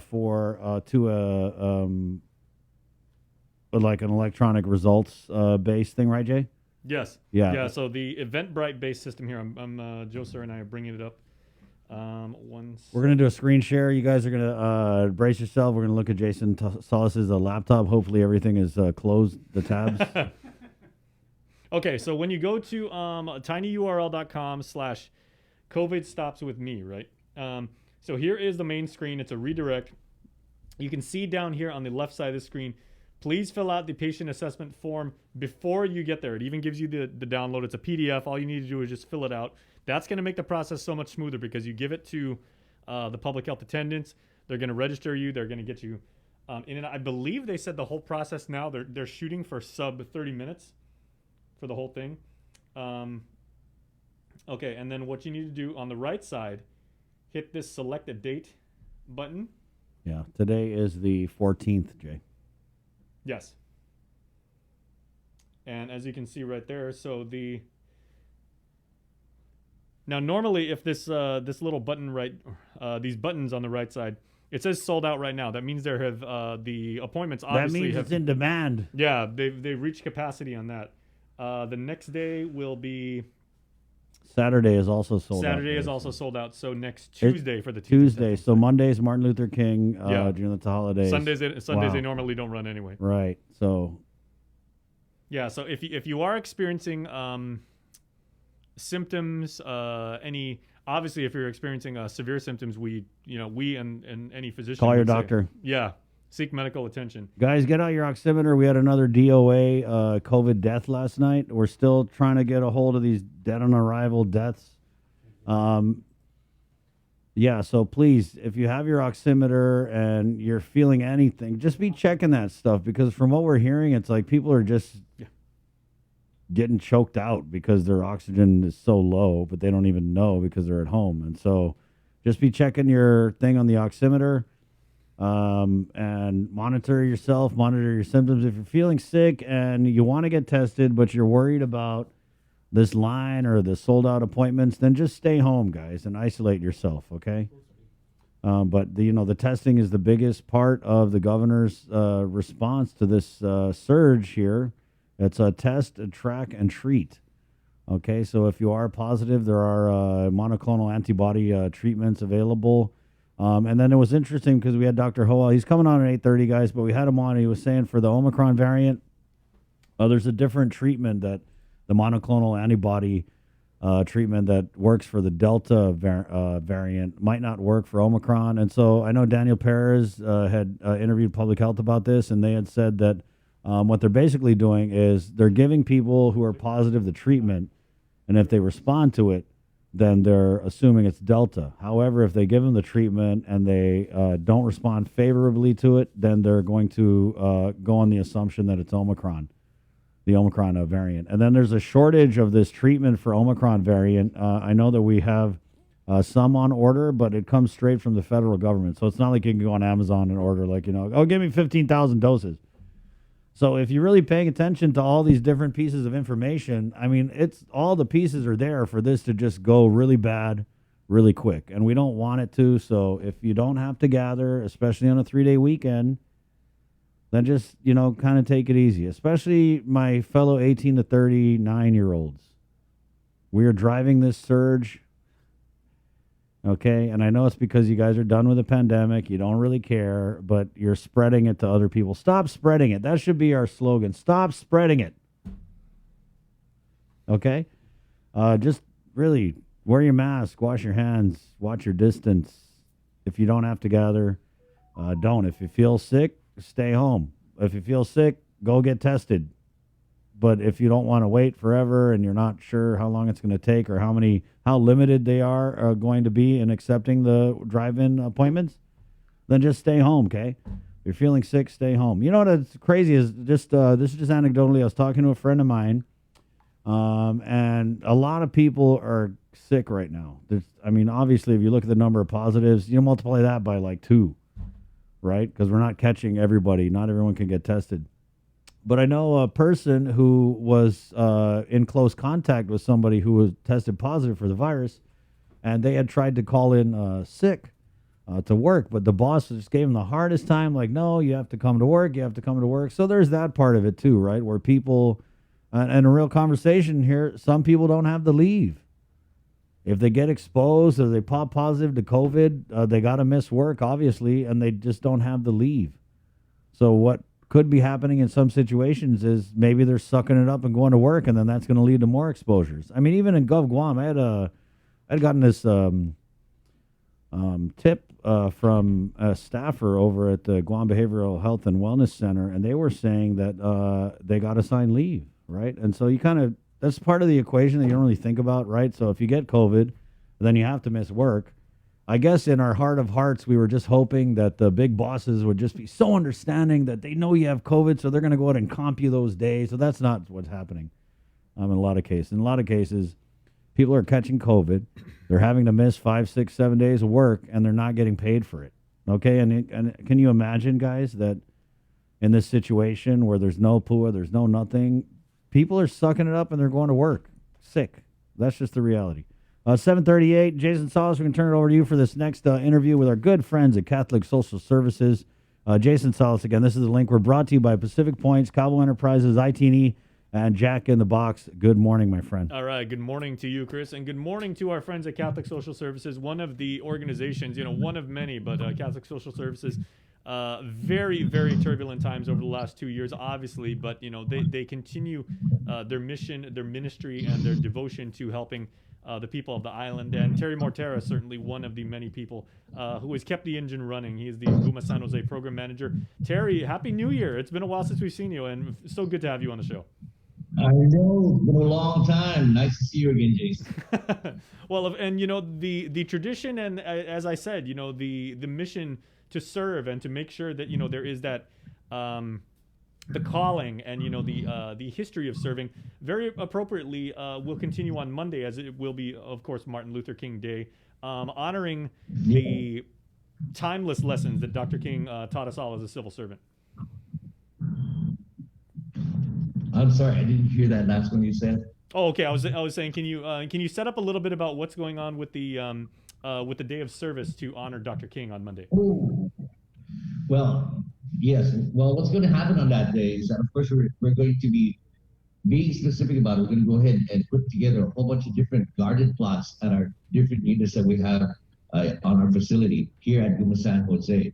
And of course, we got the folks from AmeriCorps. They're going to send out about 40 so volunteers to come out and help with us and lay down the hollow blocks, which we already collected, and lay out some topsoil and do the seeding throughout the afternoon, probably starting about 1:30 in the afternoon here at Guma San Jose. I'd like to give special thanks to Pacific Topsoil for making a donation of that soil. So they're going to put the mulch into it, mix it up, and bring it over here. And then after that, we're going to go ahead and lay down some plants. And we're trying to make sure that the folks that are doing it, the people that are staying here, our clients, they're going to be able to get some skills and be able to hopefully feed themselves too as well by putting together a nice garden in each of these different units that we have. So it's a goal towards sustainability, some life skills in celebration of Martin Luther King Day. And it coincides with our celebration of our 34th anniversary here at San Jose. Well, so it's a whole bunch of things, again, the lessons are timeless, they live on, and from generation to generation, that message remains consistent. So first of all, happy 34th. Yes. It seems like also the need to be able to do the work that we're doing right now, it's been needed more now than ever, especially with what's going on with the economy and coronavirus and so forth. So, these are things that we really need to be attentive to as a community as a whole. Mm-hmm. Well, since Monday, it is a day when we, we all as a global community, like we really reflect on the lessons that Dr. King taught us, like about pride in oneself, pride for one's community, making sure to serve that community, and you strengthen the community by all working together and everything. What message, and how do you, as a leader for Guma San Jose, how do you make sure that message is preserved in the people you work with as well as the people you serve? Well, it's in our day-to-day tasks that we do, in helping to serve the community, in helping to nurture and help people grow so they can get integrated back into the community. So it's a day-to-day thing for us. It's a daily task, and it's something that we constantly pursue nonstop. Mm-hmm. And as I said, I know so many people at Catholic Social Services. I mean, this really is a calling, not from any particular supervisor or a government director. I mean, they got a calling from the big boss, the man upstairs, and everything. And this really is ministry. So how do you approach? Amen. How do each and every one of you approach your jobs and know that by doing this good work, you're serving the community, serving the church, and taking care of your fellow Guamanians?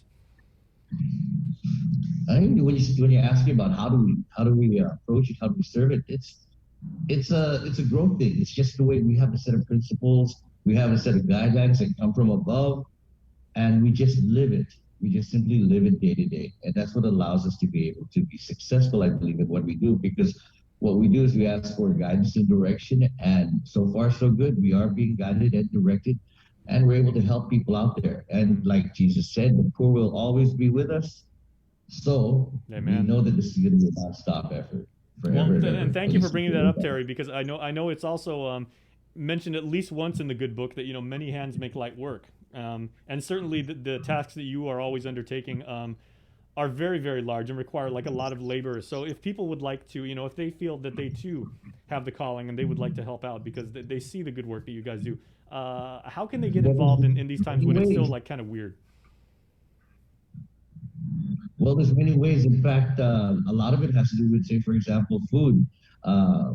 The food that's over here for folks that say don't have means to be able to support themselves. They come from a donation coming from our community at large, and that needs to continue. And also they can do things like, say, volunteer or even donate goods that be able to help support our service. Just like Pacific Topsoil, they're actually giving to this project. And so that's the kind of support that we look at, and it comes from the community at large. So we are open to whatever you feel like you want to give. Sometimes it's just as simple as a box of laundry detergent. You could use that. Or canned goods, you could use that. Yeah. So it's the community. Whatever you think you would like to use in your home are the same kind of things that we need here. Because this is, for now, the folks that stay here, this is their home. Exactly. Now, can you talk a little bit about, Terry, about the operations down at Catholic Social Services? Because, coronavirus hit our community in such a dramatic way. And I know, the normal services you provide, obviously there's always going to be, a demand for that, like Igumo San Jose and feeding the needy. I know that the food pantry was almost completely barren at one point, right? If it wasn't completely. It goes up and down. But again, that's where the community comes in. We're a service that's here for 24 hours a day, 7 days a week. So we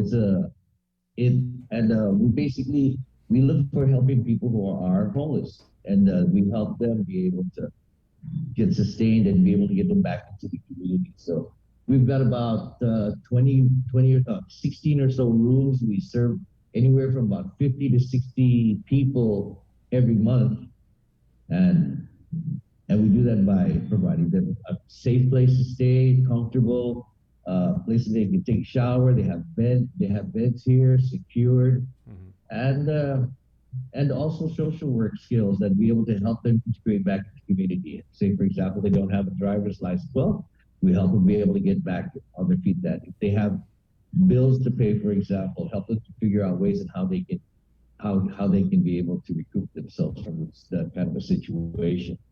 And I could also say, Terry, if I may, maybe editorialize a little bit, I always want to say thank you to everybody I know that works at Catholic Social Services, yourself, Lisa, the whole team over there, because when my dad fell very, very ill and had his diet had to change dramatically and everything, it was Catholic Social Services that always brought the meals over, and they basically laid out the entire slate of services, and they were like, if you need anything, here's what we can do. All you have to do is just give us a call, just let us know, and we'll set that up for you and everything like that. And this isn't anything that we looked for and everything. So thank you for what you do, because I and myself and my family are direct recipients of the generosity and the tireless work ethic that you guys have. Well, thank you very much for sharing your experience, because yes, Catholic Social Service does do things to take care for the homeless, but we also do other services as well. And you brought some of those services up, and we appreciate that you recognize that. Absolutely. And we'll be here for the community of Guam today and tomorrow and the next day. So really appreciate also the time that you give us here to promote our Martin Luther King Day of Service happening on Monday. So if you'd like to just come by and visit and see what our services are like, then our doors are open. Thank you so much, Jason. Sure. Are there any other services? Because so many people know you guys from the food pantry, and again, like the food delivery services, the home delivery. But are there some services that that people maybe don't realize that you guys have done for quite a long time? Well, one of them I'd like to go ahead and bring out, it would be like, say, our thrift store. Well, our thrift store provides clothing and needy type products to folks that are out there. It also is a means that we can be able to raise funds to support all of our other services too as well. Because that's what we do. And there's several different. Right now, I think we've got several different homeless services going on. We got this, as well as we're working with Safe Haven as well, and Liing Sinafu as well in Tamuning, that's servicing homeless folks that are out there as well. So it's a non-stop thing. And of course, we're going to find out what our true situation is when GURA, using HUD funds, of course, does the point of time count that's supposed to be happening on the 29th of this month. Yes. So we're going to find out really what our situation, go out there and count and see and survey the homeless situation out there. Yeah, and even when we started this, whole pandemic journey together as one island family, and everybody, we were saying on the show, telling people, stay apart, stay home. We know that you guys, again, like your devotion to your work and everything like that was unwavering. And you know what? You can say that about the devotion for work here, but you got to think about the devotion of giving that comes from the community at large out there. The community at large out there has been amazing and totally supportive of the work that goes on. So it's an all hands on deck type of thing for the island. Thank you very much out there, Guam. Absolutely. So it's a wonderful partnership, and thank you, Terry, for your leadership in that regard. And we can't wait to see that see the garden grow, as they say.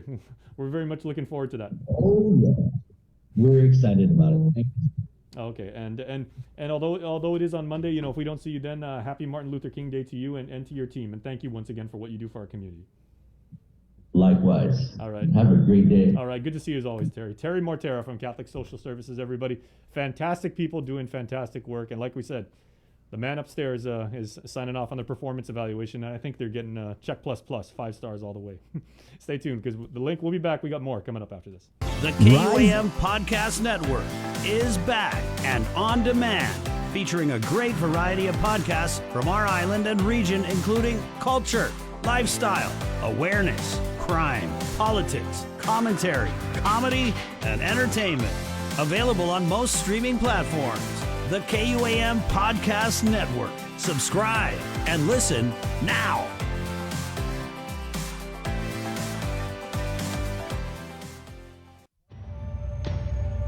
Listen, watch, and learn from the daily Chamorro News updates from KUAM News. Catch them on the link during the 8 o'clock hour, streaming online on Isla Radio, or on the KUAM News YouTube channel for your convenience. Tune in and stay informed, all while preserving our precious culture through the daily use of our native Chamorro language. Chamorro News updates are brought to you by your familia at First Hawaiian Bank.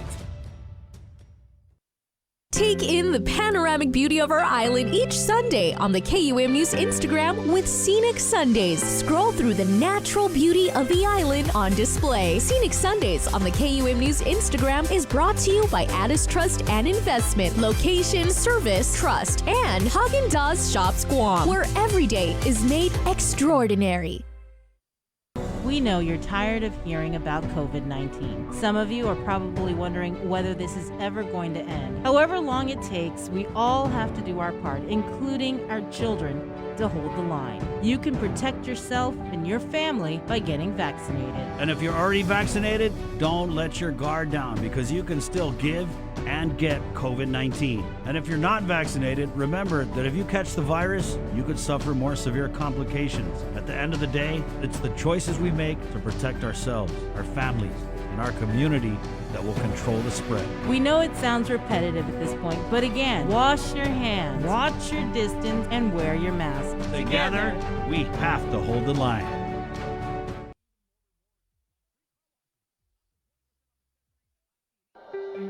Join KUAM every Wednesday on Primetime for Inside Business. It's our new weekly segment featuring the struggle of Guam's businesses during this global pandemic. We'll hear from industry leaders about the difficult decisions they were forced to make to implement cutoffs, layoffs, and shorten hours just to survive. It's the other side effect of COVID, the island's economic crisis. We'll also feature new businesses that managed to open and thrive during these challenging times. It's Inside Business every Wednesday on KUAM News Primetime. Uno Mixed. We're mixing it up on the last Thursday of every month with a look at lifestyle, entertainment, food, and so much more on the stations, networks, and digital platforms of KUAM Communications. Uno Mixed is presented to you by Docomo Pacific, Better Together, and Pepsi. That's what I like.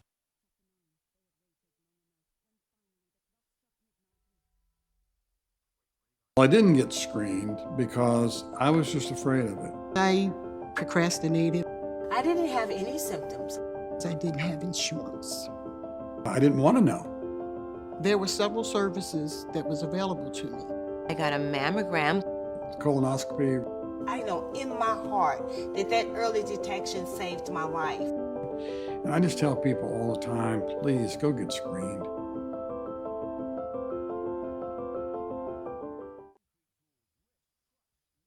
The Culture Club returns to KUM Digital and KUM News Weekend Edition, highlighting Guam's young artists, activists, and crafters as they work to protect, preserve, and promote our Tamoto culture. Watch this weekly feature on the digital platforms of KUM News Weekend Edition, brought to you by Hanum, the freshest bottled water made in Guam.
Got my mind made up about where I wanna be. Can't nobody take my home from me. There is no place like home. Saying goodbye to how gone. And I'm proud of where I'm from.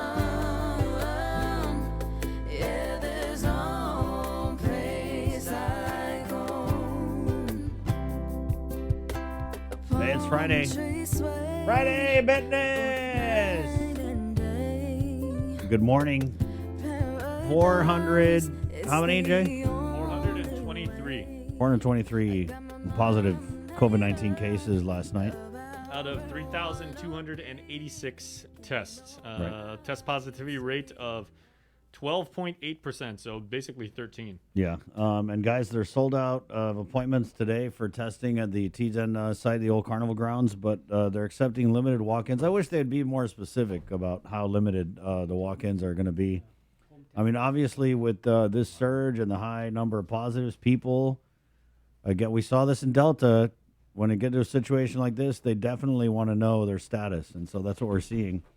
Is so many people wanting to get tested that it's filling up all the appointment times.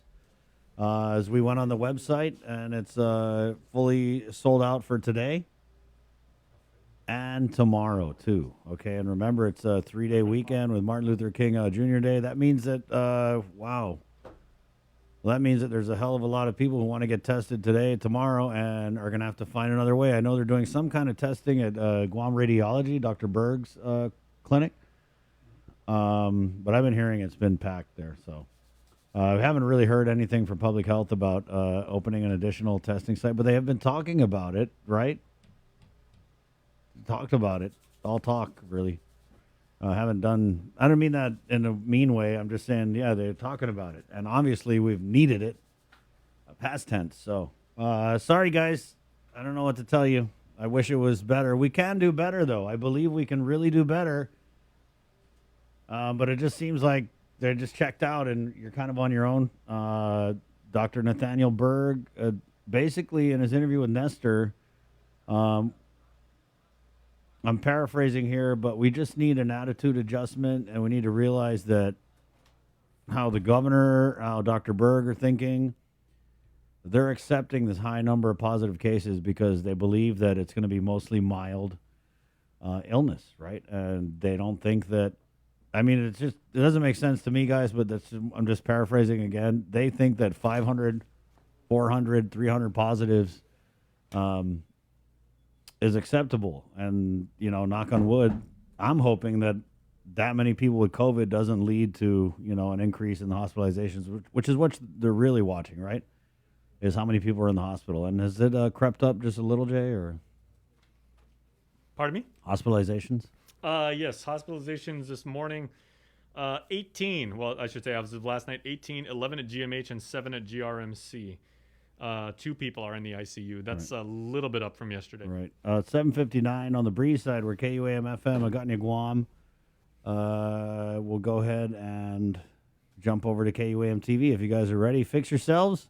Again, we're brought to you by Pacific Points, Cowboy Enterprises, IT&E, and Jack in the Box. This is The Link. Good morning.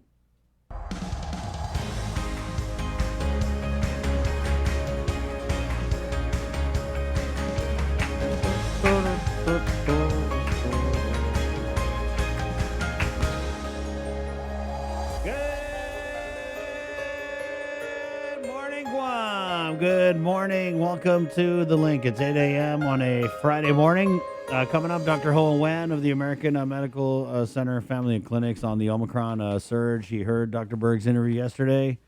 He disagreed with a lot of it. We'll find out exactly what.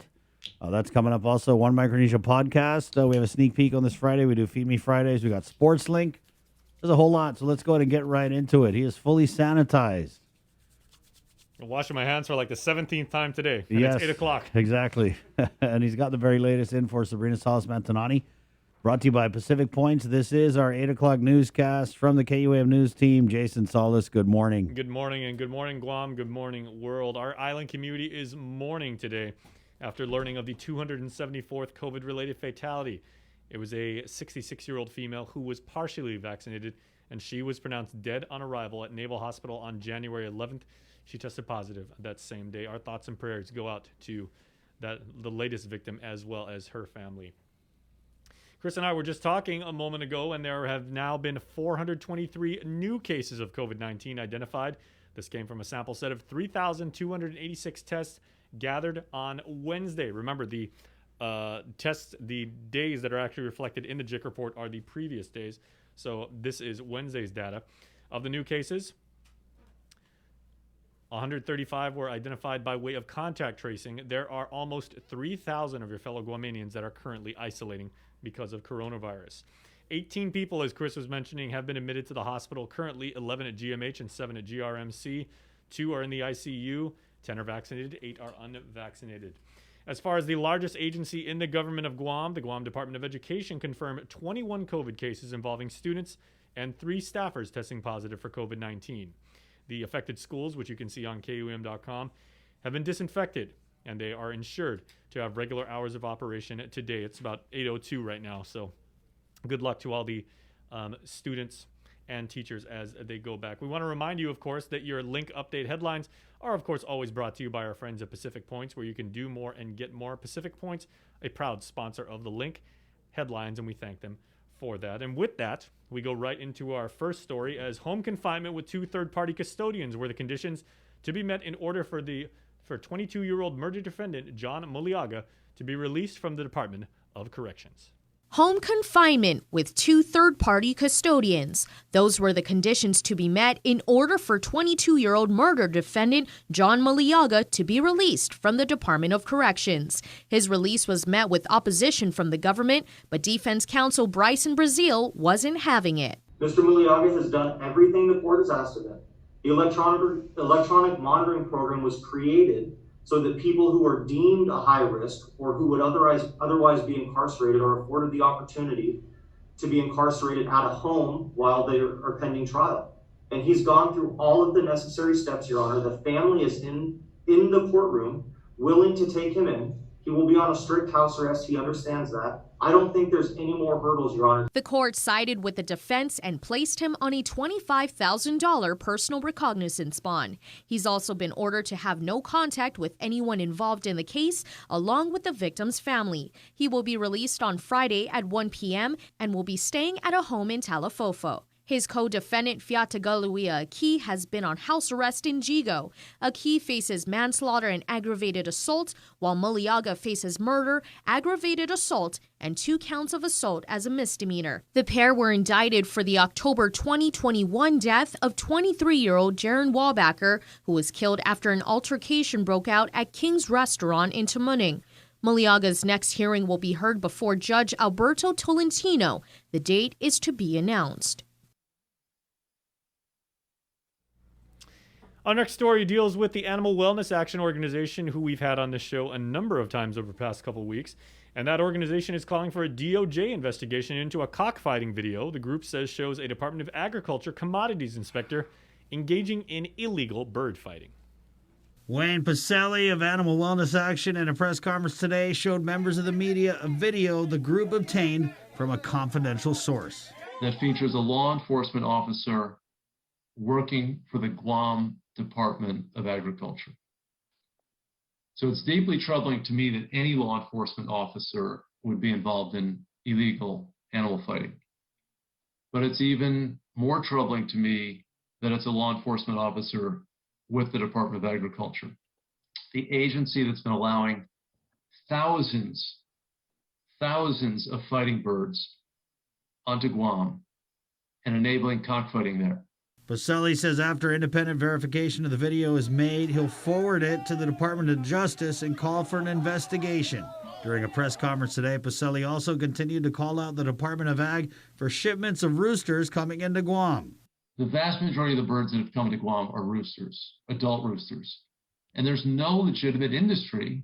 AWA says over 11,000 cocks have been shipped to Guam in the last 5 years. He again called on Department of Ag Director Chelsea Munya Brecht to do something about it. She should not be creating more cockfighting chaos on Guam. And that's what's been happening. Pacelli said the animal rights group has been getting a lot of tips from the local community on island. And I've been hearing from many Guamanians on this issue. Animal Wellness has consistently called on the Leon Guerrero Tenorio administration to stop turning a blind eye to cockfighting, which was banned in federal law, and that federal law has survived numerous legal challenges. 4 federal courts, plus the Supreme Court, have issued decisions or orders on this issue. Every case has been resolved in favor of the United States and its authority to forbid cockfighting and related animal fighting activities in every part of the United States. For Guam's News Network, Chris Barnett reports.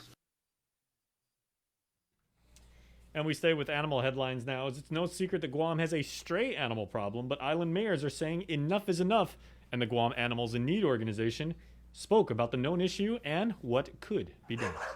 During a recent monthly meeting held on Zoom, the Mayor's Council of Guam discussed wanting Guam Animals in Need, better known as GAIN, to accept more stray animals that they are taking off the streets. A PD resident getting bit by a stray dog prompted village mayor and MCOG president Jesse Alec to call on the animal shelter in Jigo to expand its capacity if space is an issue. GAIN Executive Director Allison Hadley responded to the call. We completely empathize with, the mayors and what they're going through. We understand that our capacity is a roadblock for them sometimes. I mean, it's a roadblock for us as well, depending on the situation. And so, there isn't a whole lot to say other than, a lot of the same things that we've said in the past. It really comes down to the funding and all of that, which we are in the process of receiving. About $450,000 has been allocated by the 36th Guam legislature to the Department of Agriculture to address the island's stray animal population problem by spaying and neutering, as well as expanding GAIN shelter capacity by constructing new kennels. It's just that we have not begun receiving that money yet. So I don't have the funds to take those first steps. I know that the Department of Agriculture is working on getting that ready to go so that we can utilize it and begin the first steps of expanding our capacity, which of course, even if I have the money today, I won't have more kennels tomorrow necessarily. So it will take time. So we just, we hope that everybody can understand that, it's something that's going to take time, but it is in the works, and it's something that's very much at the forefront of our minds constantly.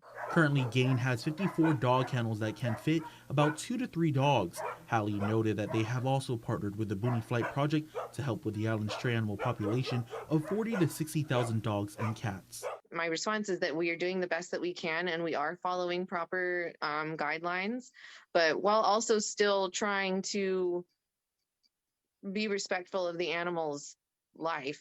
If you would like to support and help move Gain's mission forward, you can call 671-653-4246.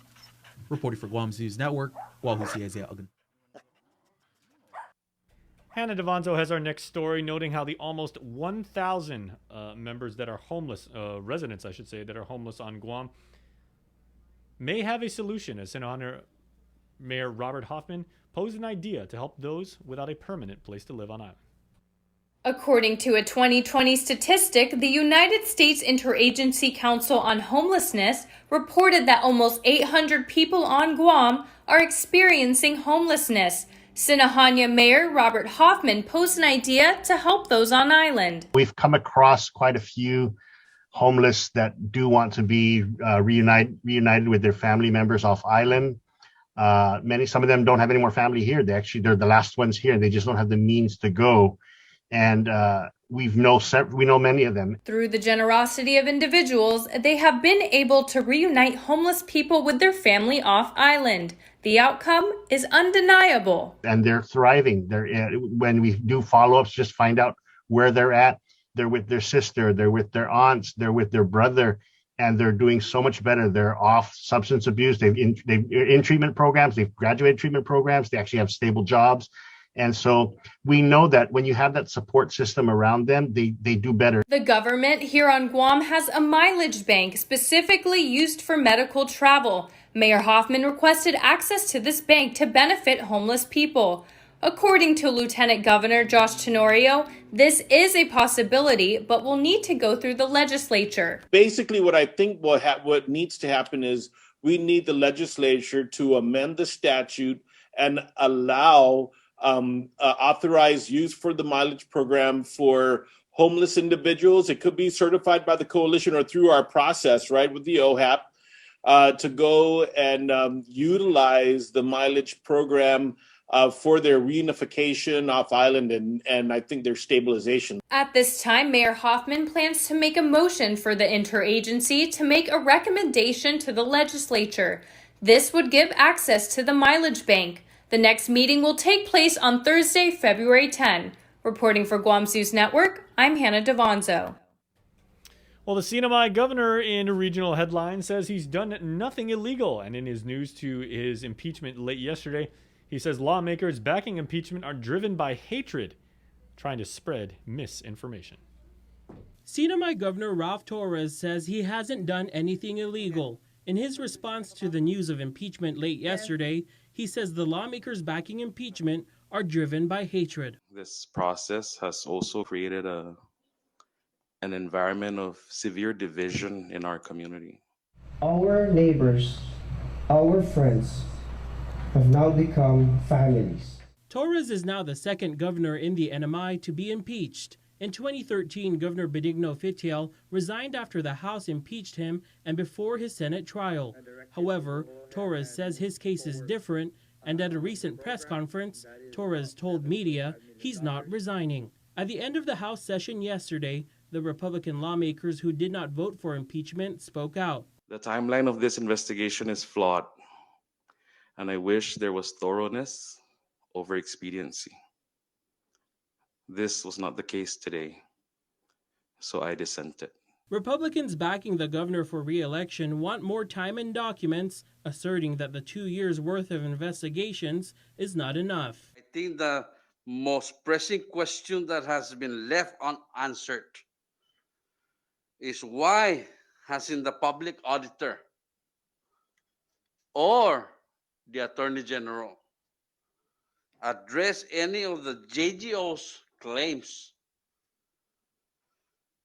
or any violations. In my opinion, maybe the simple answer is that no crime has been committed, and the JGO is simply trying to convince this body and the people of the Sinimay that their disapproval of how the governor exercises his authority and discretion equates to felony. I wish that, we could set aside political differences, but there's an obvious move here for political gain. The governor's fate now lies in the Senate, where he says he believes there will be a fair trial. Tomas Manglotnya for KOM News. There will be a fair trial. Tomas Manglotnya for KOM News. And as always, we thank our friends at Pacific Points for bringing you the link update headlines. Make sure to check out KUM.com and make sure to check out Pacific Points because you can do more and get more with Pacific Points. And we, of course, thank them for bringing you that. Let's go to Chamorro News right now as Uncle King Conception has today's headlines in Chamorro.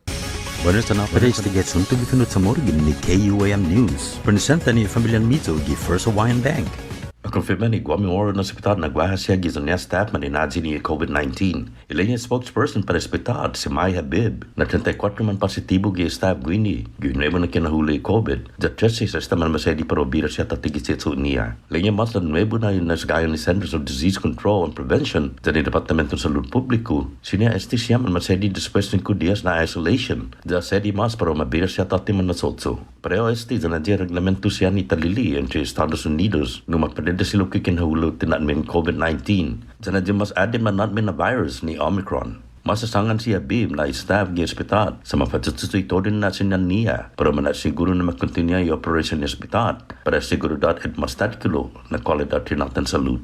Masasunto, humilili physicians advisory na grupo para gobyerno si Dr. Nathaniel Berg sa Quintusi Rotary Club of Guam Gitalon in Webis. Guam member siya gwihi na organisasyon mamensay sa dinasun niya pagkinahuli numero ni kausan COVID. Zama sa explica si Berg pa ni mandate siya sa nahapazi siya itiman mabakuna sa ban mapupunta. Ilinga si Berg na as physicians advisory na grupo sa manggaygi para maprepara para masya hafa pero tsoges tinatetnot dataza ni as partisan na agenda enti as na grupo. Asangan na desisyon siya sa nanabiso na mafatitinas ni grupo sa ni gobyerno sa masesa na su para mas malik na marera para tayo islakta sa ni tautauta banafan safu. Yuto mo na suntog ifinod sa moro para pago na bednes gin ni KOM News. Taza mamatednod giyazi gima di kemason gitalon webes gizadededu. Spokesperson para Guam Fire Department si Kevin Riley ay report na kasi 10 minutos pa sa launa gitaloni marespondo siya yun pagkamason guma haldo dan sin na extension gidisipulo street giza Santa Ana. Sagon uno na residente igwihi igwafi sa salapon gwi ang nagwaman ng gibasula gisa nizong. Mapunoy kemason gi kasi das 2 chesi na oran taloani. Sa politio amnaw na fati tampon ni nanglo sa tempon guayfon lebihan sa lapon gwi igwafi in sigidas. Por favor, aso na tidebin yung fanyong gisa nizong guma sa tima autoriza sa lumanayo permit. Para Guam News Network, Gualsikin Conception.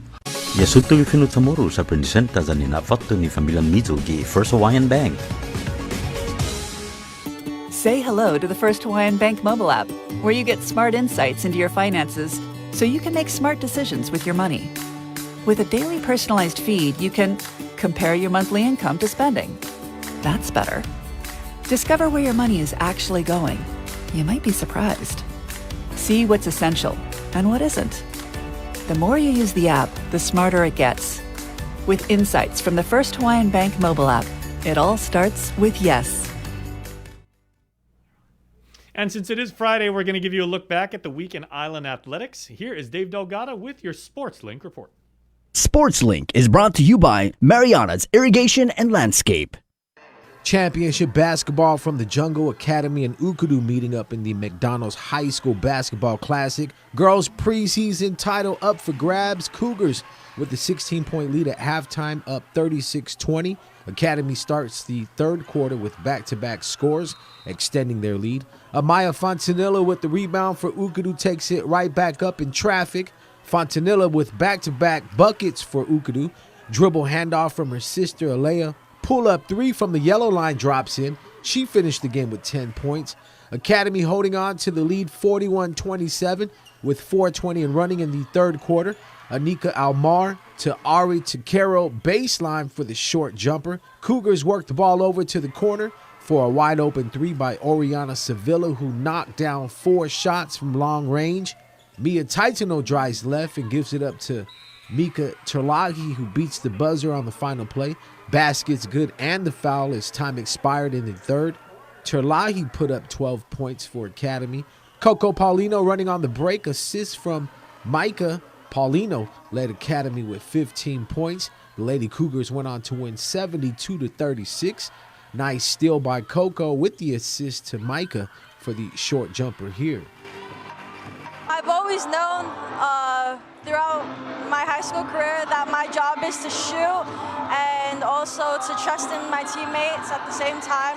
And I know that I wouldn't have made it this far as a shooter and as a player without them. I'm definitely proud of the team. You know, we really showed what we're capable of, and we've been forming a bond for, you know, some of us 4 years now, 5 seniors. We've been building a bond for like almost 4 years now.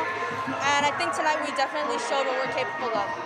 Boys preseason championship hoops from the McDonald's High School Basketball Classic. Warriors and Islanders, the last 2 teams standing. St. Paul went to their press early and led 14-6 midway through the first quarter. Warriors up 38-28 at the break. Josiah Quintanilla going to work. Nice bounce pass for the tough lay-in.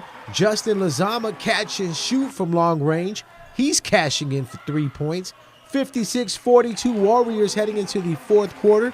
Jacob Miranda driving inside. Miranda dropping dimes. Quintanilla spots up and buries the corner 3. Varel Cruz finds Mark Morales cutting back door for the assist. Morales is known for his 3-point shooting, but decides to take it inside. Kevin Tahazi with the step back, foot's on the line to mark him down for 2 the long way. Cruz with the cross-court pass to Kyle Watanabe. Warriors pick up the dub and head into the season as one of the top teams vying for the championship trophy. E.J. Cruz to Josiah Quintanilla. Back to Cruz for the corner 3. Josiah Quintanilla led all scorers in the win with 31.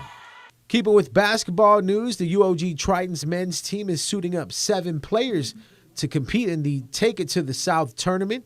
This is the first time UOG has stepped back onto the court since the pandemic. Leading the team is head coach Dana Holmes. 8 teams will be competing in the double elimination tournament held down in Talofofo. The Triton Athletics Department plans to host at least one men's league at the UOG Cowboy Fieldhouse this semester, as well as play in an Anderson Air Force Base tournament in March. Great turnout for the inaugural Rising Stars Showdown at the GW Field. The high school football game was dedicated to freshmen and sophomore players. The Phenoms team, comprised of players from FD, Guam High, Simon Sanchez, and Teason High, led 14-6 late in the fourth quarter. Thrashers shooting up players from Southern, GW, JFK, and Ugudu. Geckos quarterback Ricardo Leon Guerrero goes deep and hits Jonathan Cruz, who gets stopped just short of the end zone. Josiah Mendiola takes the handoff up the middle for the touchdown. He gets a big push from the offensive line and goes in for the score. Thrashers down 14-12 with the game on the line. They go with the big back set. Jermaine Molo lines up behind Mendiola and follows him to the left side of the line again. Molo ties the game at 14, sending the game into overtime.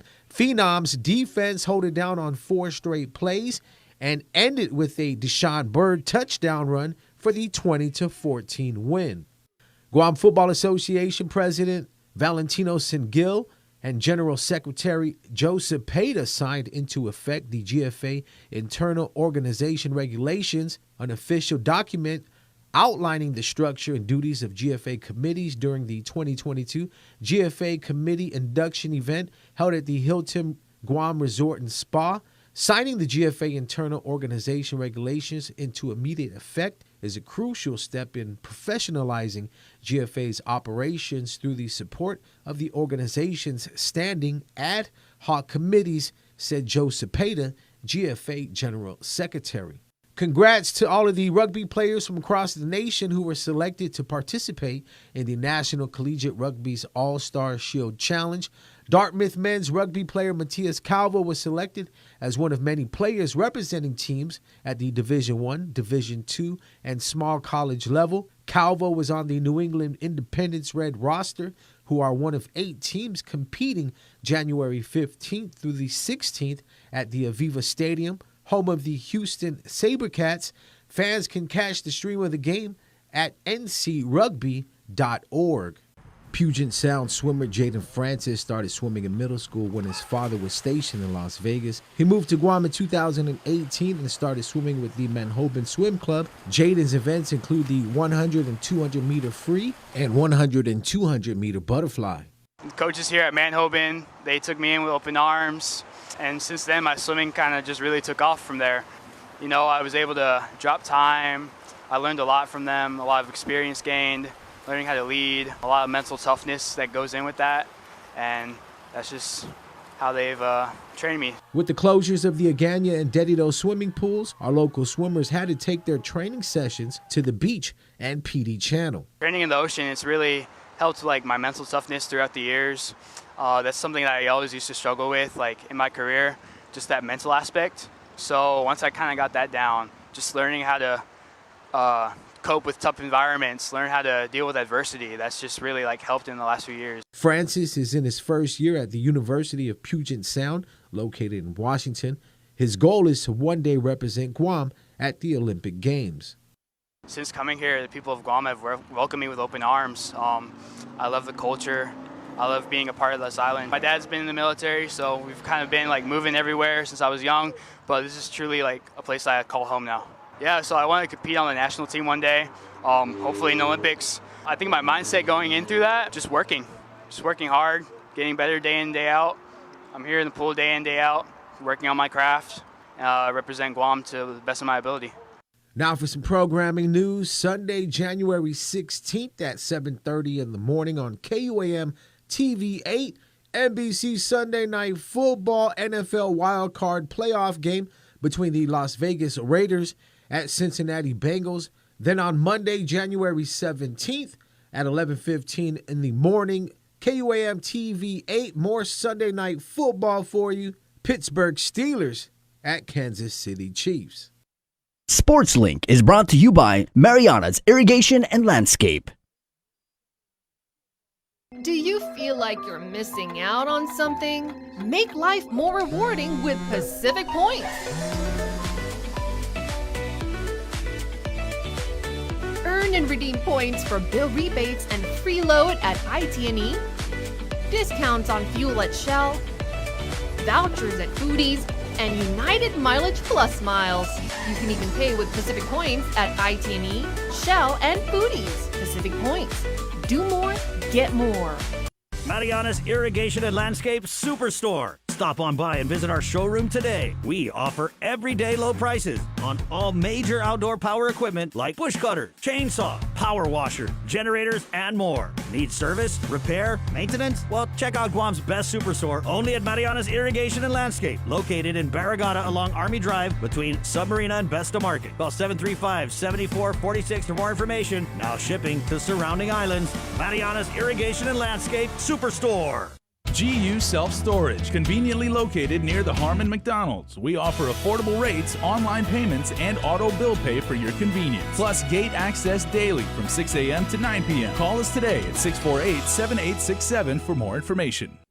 The relationship between Guam and Manila, Philippines is undeniable as we share similar cultural traditions, history, and heritage. With generations of Filipinos calling Guam home, KUAM presents a monthly look at the capital city featuring in-depth and engaging interviews on everything from medical tourism to new business and government leaders. Veteran newscaster Nestor Lecanto delivers Beyond Our Borders. This special program is brought to you by KFC and the Medical City, where patients are partners. Get the job done the right way by getting the right stuff at East West Rental Center. With years of experience helping builders, we definitely got what you need. Call 646-1463 or visit us in Upper Tumon. Open Monday to Saturday from 7 a.m. to 5 p.m. and on Sundays from 8 a.m. to 5 p.m.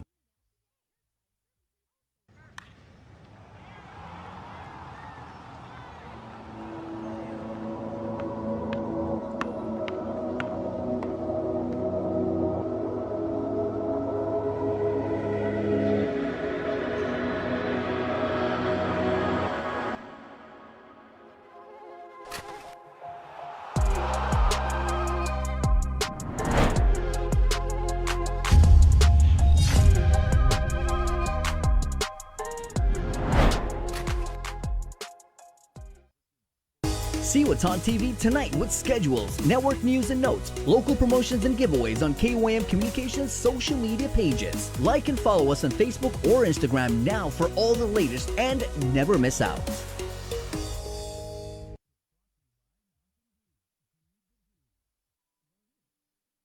The conversation now with Chris and Sabrina. Call 637-0094. Breeze 93.9.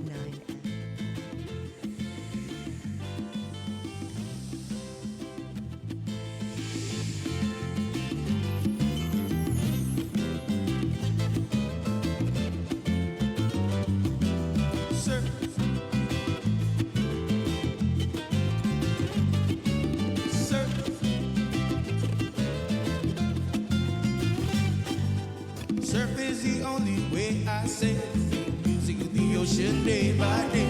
I surf all day, play music all night, and I just can't wait till the morning light to go surf. Ooh, ah, surf, everybody go surf. Good morning, it's 8:30, Friday, Viva Fitness. Of course, guys, pretty sure you might have heard by now, hopefully. The United States Supreme Court blocked on Thursday, American time, the Biden administration from enforcing its sweeping vaccine or test requirements for large private companies. But the conservative majority court allowed a vaccine mandate to stand for medical facilities that take Medicare or Medicaid payments. The OSHA mandate required that workers at businesses with 100 or more employees get vaccinated or submit a negative COVID test weekly to enter the workplace. I wanted to read just a little bit of this ruling. It's a 30-page decision here, and I'm just going to read this one part. Administrative agencies are creatures of statute. They accordingly possess only the authority that Congress has provided. The Secretary has ordered 84 million Americans to either obtain a COVID-19 vaccine or undergo weekly medical testing at their own expense. This is no everyday exercise of federal power. It is instead a significant encroachment into the lives and health of a vast number of employees. We expect Congress to speak clearly when authorizing an agency to exercise powers of vast economic and political significance. There can be little doubt that OSHA's mandate qualifies as an exercise of such authority. So we'll go ahead and, can we post this ruling up? Or a link to it or something? Dr. Hoa, what does that mean locally, though? Because the Gov has her vaccine mandate in play. I think that locally we still have to follow the federal guideline. So, companies over 100 people, will no longer be mandate the employee to get vaccinated. I think again, from what I stand from the beginning is that, the government can mandate whatever they want with the government staff, but for the private employer, it should be their choice to make the decision, and the government cannot, mandate or interfere with private business on the vaccine. They can encourage the employer to ask the employee to be vaccinated, but I think that for the government to mandate the employer to have the employee vaccinated, to me, again, from day one, I say that it's kind of violate the freedom of choice for the patient and for the people. So that's why I stand from the beginning. I will stand firm with what I believe. So it's good for our people to be able to make their choice. You can educate them about the benefit of the vaccine, but you have to leave the people their choice of getting the vaccine or not getting the vaccine. Yeah, there's a part in the ruling, Doc, where it talked about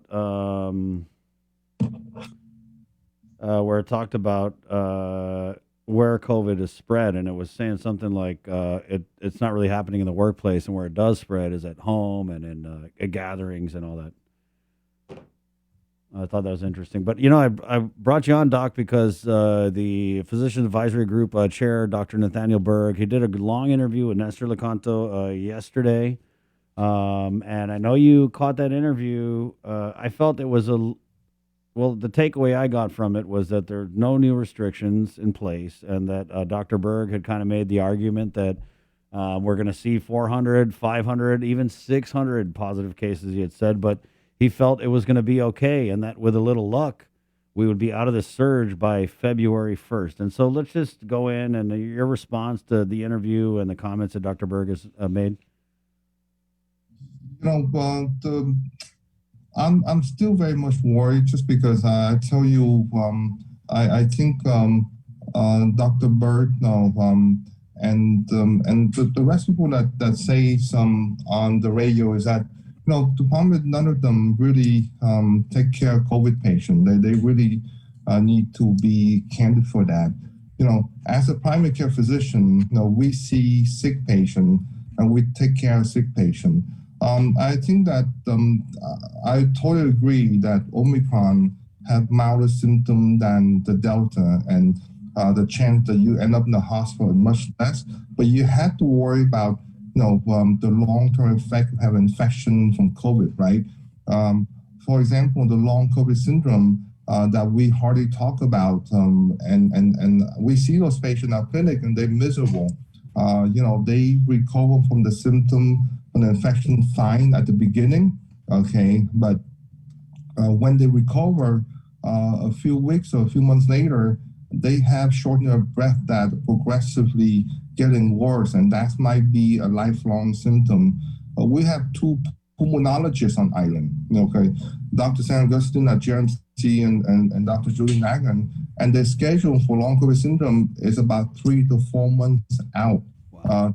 So we have to worry about this population that get infected. So I think that to let the infection run without any restriction, we're not talking about lockdown. This is impossible to lock down. It's not the thing that we worry about. We should never lock down anymore, but we should have some restriction on the gathering, just because we know now that the infection is not so much on any workplace at this point. It's through all the gathering. Again, the rosary, the wedding, the family gathering, and those are the infection coming from at this point. And you don't need to have data. That's what we tell you from the clinic. So I think that put some restriction on the number of gathering should be the control factor to make sure that we don't have a big number of positive in the community. And I think if you do that, our people will listen, but I don't see how you can do a control positive when you have no restriction at all. So I think that if we're going to let the positive run the way they are right now, we're going to encounter a lot of problems in the long run. So as you can see, business are having impact because they lose their employee for anywhere from 5 to 7 days for 10 days. Again, some few people are going to get sick. And one thing that I'm very surprised, and I hope it's not going to come to on the island, is that in the state, Omicron tend to affect the children more than adults. And quite a few places, they see that children admission to the hospital are getting higher. But so far, we have not affected our children yet. So I keep my finger crossed that it will not, but it will wait to be seen for the next few weeks or so to see if the number of positive children going up, and along with admission to the hospital. Doc, I think it's so interesting because Dr. Berg in that interview said that the Omicron doesn't really affect kids. So it's very... No. I beg that for difference. So Omicron does affect children much more than any variant in the past. So, that's something we need to realize, man. That's the part where we have to be careful, right? Our children is the future of Guam, and this is where we need to really protect our children. Like I say, it doesn't see that in Guam yet for Omicron, but again, we just at the beginning, so we have not seen anything yet. So we hope and keep our finger crossed that it doesn't happen to our children. We did have Dr. Berg says, I have friends who do not want to get vaccinated. I have friends who don't want their kids to get vaccinated. And I tell them, if you're going to do that, just be extra careful because you're vulnerable to kids, probably not from Omicron so much, is what he said, but down the road, you may want to consider getting it down the road. Yeah, we should be able to get the thing, and we have to kind of set the story straight on the vaccine and the booster, right? The vaccine, the booster, does not prevent you from having infection of COVID if you drop and you don't practice the 3W. Okay, that's very important to know. Okay, so getting the vaccine, getting the booster, you have to practice the 3W to prevent you from getting COVID. The only thing that the vaccine and the booster does is it try its best to keep your severity of the infection down so you don't end up in a hospital. Okay, so that's what we have to make a difference. I heard somewhere that don't say that, if you get the vaccine, then it cut the risk of you getting sick and not seeing the clinic. That's the clinic. We get bombed with people that fully vaccinated and still get sick. So, we need to pass the message correctly. So everyone, vaxxed or unvaxxed, need to practice the 3W and try their best to not go to gatherings so they don't get sick. So that's the most important thing. And I think that it's important for people to know that all the positive we have out there, who's vaccinated, fully vaccinated, partially vaccinated, or boosted, because I think it's important to pass the message. Because if we don't say that, the fully vaccinated, the boosted personnel, they go out there and they drop the 3W, and our infection rate will continue to go up. To still see a lot of large gathering that planned in the next week or so, and I tell you, whoever put those plans together for the large gathering, they really need to be responsible because you don't want one of the attendees to come down and end up in the hospital. That's really, you feel responsible for that. Doc, public health, it doesn't seem like they're doing contact tracing anymore. So I heard about a wedding that was a spreader event. Yeah, it's kind of hard to do, contact tracing because there's really limited amount of manpower. And when you have this 500 positive, it's impossible to do the contact tracing on all of them. Maybe they're lucky they do a quarter of that because of manpower. So to me, I think that what they concentrate on some many events that have the super spreader, that they concentrate on those, but not on everyone that will be positive. So again, it's going to hit home, it's going to hit the workplace, and the business will feel the impact on missing the employee in the next few weeks. Again, I know they shortened up the isolation now from 10 days to 5 days.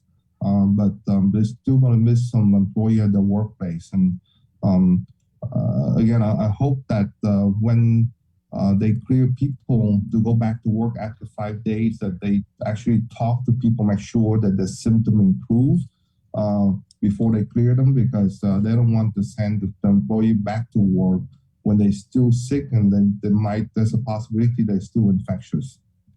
Doc, I mean, I know I'm not a doctor, Jason isn't, Joe Sir, most of the people on Guam are not, but it just seems, and maybe you can explain the decision making behind it because you were in the PAG, but it just seems irresponsible to adopt this policy as a policy to just let the cases run and to rack up these crazy case counts with no mitigating effort. I mean, they could easily drop the gathering limits down or whatever, but it does seem irresponsible. And if I was a frontliner at the hospital, I'd be very concerned seeing 400, 500, 300. I mean, it's normal, right? We've seen double digits and high double digits. And so is it responsible for the PAG and the governor to just adopt this idea that the cases are going to run and let it run? Because that's kind of what's happening. Yeah, I think that I'm not sure if the word responsibility there, but I tell you that they need to take into consideration about the hospital, right? I keep seeing that the hospital is not ICU and is low in number. Well, again, they need to talk to GMH and the GRMC. That's the people that are really taking care of the COVID patient and non-COVID patient. And I know talking to them, they are tired, and they really don't want to have the double-digit number of COVID patients in the hospital because that creates a lot of work for them, a lot of risk for them, and also take away from the care for the non-COVID patient. So I think that they really need to look at the stuff. The people that make the decision, they need to involve in the people from the hospital. So far we haven't heard anything from the two hospitals yet, and those are the ones that we really need to hear from, just because they are the one that really get affected. It's not us. The clinic we see, we got affected, we got tired, but the hospital getting worse. So decision need to make by not look at this number, but talk to people that do the work and not just look at the number. Yeah. And to me, they should rethink of put some restriction on the gathering. It's not a lockdown. There's no lockdown here, but I think the restriction on the gathering will kind of curtail and help ease off the positivity at this point. We cannot go on this rate and let it burn out by itself. But I tell you, this is it's not a good idea. And I'd only say irresponsible, Doc, because going back to the Delta surge, I mean, we're right in the same place we were with Delta, except the cases are higher, but we're the same place, meaning you're here on the link, you're saying, why aren't we doing anything? With Delta, it was, I mean, God, we didn't hear from the governor for weeks, right? And meanwhile, the DOAs were piling up, the cases were crazy, the hospitalizations were, and so I just want to make sure that, because I feel the deja vu that we're right back where we were at the beginning of the Delta surge, and I'm worried, man. I'm worried because I hate it when you're right, first of all, and it just seems like that's the play. I mean, it was pretty clear that they're not going to do any, and I think it's also a little tricky for Dr. Berg and his rhetoric when he does these interviews. He really likes to go from zero to lockdown. So he presents these options that are, it's like, oh, well, if you guys, nobody wants a lockdown. Well, nobody's saying a lockdown. They're just saying do some kind of restriction, like you said, limit the gathering. So and I feel like when he goes zero to lockdown, it really presents only two options to the people, which is keep on doing what they're doing and totally lock it down, right? And of course, nobody wants a lockdown. I know you don't even think that'll work. No, the lockdown is way out. There's no one ever think, including myself. I think that some restriction the gathering, that's the main thing. And people won't fight restriction, because they know that's where the gathering is all about. But it helped guide them on this decision of, put the gathering and the celebration, the rosary together. So I think that some type of restriction should be good. But again, even 100 outdoor gathering, just like the past, the recent wedding outdoor, they all get infected. That's the problem, is that if we don't put a restriction, a smaller number, we will continue to see this possible all the time. So it's very important to know that. The other one I want to address that yes, they count the positive admission that go in there with a heart attack and a stroke. Yes, they should count them. And the answer to that is not because we don't want to underreport the COVID infection, but people got to know, and this is people who practice medicine and not going to count the number, is that, COVID infection is totally different than influenza, like the flu and the flu infection, is that it creates a microembolism that create clots. Okay, and the clots cause heart attack and stroke, and that's why when you admit it, people that even not having this chronic comorbidity, they have a stroke and heart attack because those microembolisms, that created by the COVID infection. So yes, you have to count them because more likely the COVID infection exacerbate the comorbidity and get them to have those advances and have them admit to the hospital. So, you have to understand that that's the reason why when you admit for a heart attack or stroke, they test you because they need to know if those exacerbate the symptom or not. And that's what the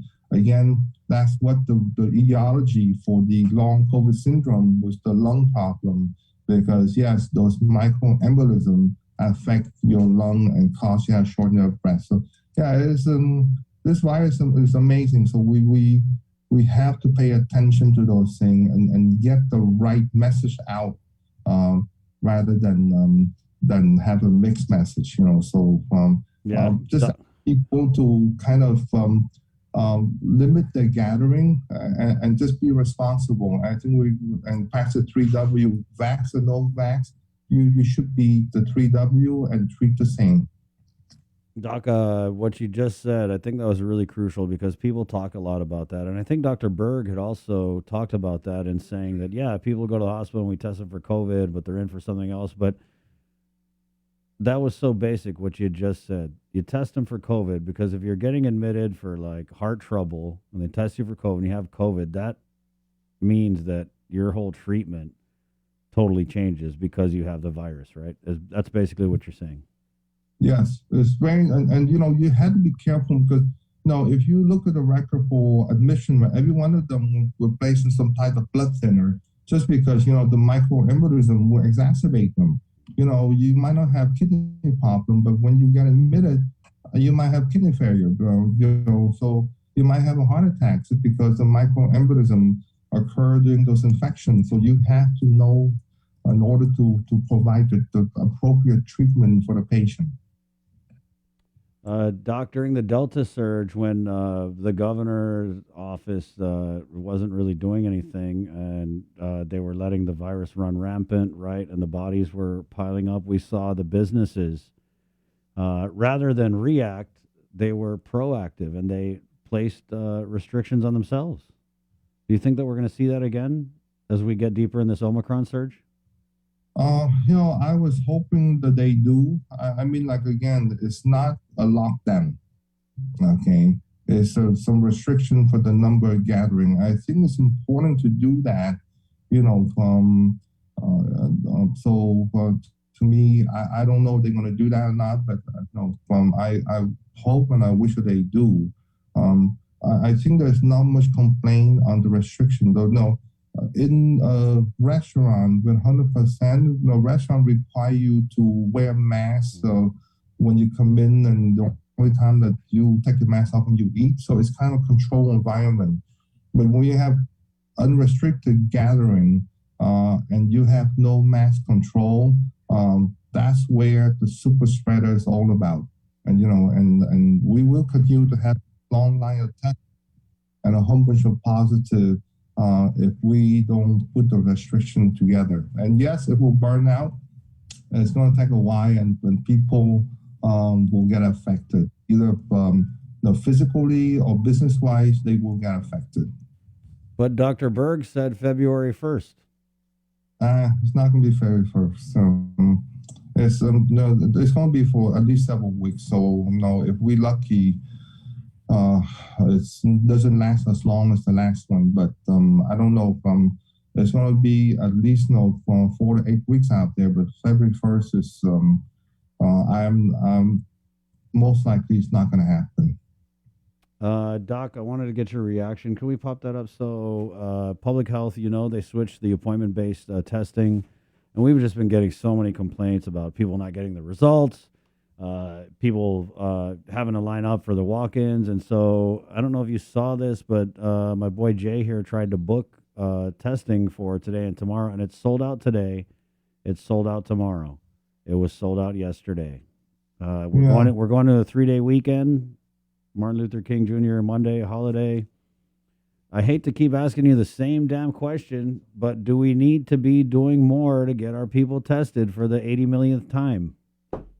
Yeah, they should have more than one testing site. I think that they should not just have the appointment.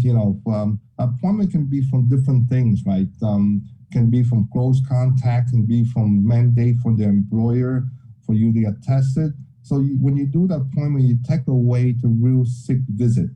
So I think that they should have a testing site somewhere that if you feel any symptom, that you go there, because you gotta prioritize those patients, because that's the one that most likely will be positive, right?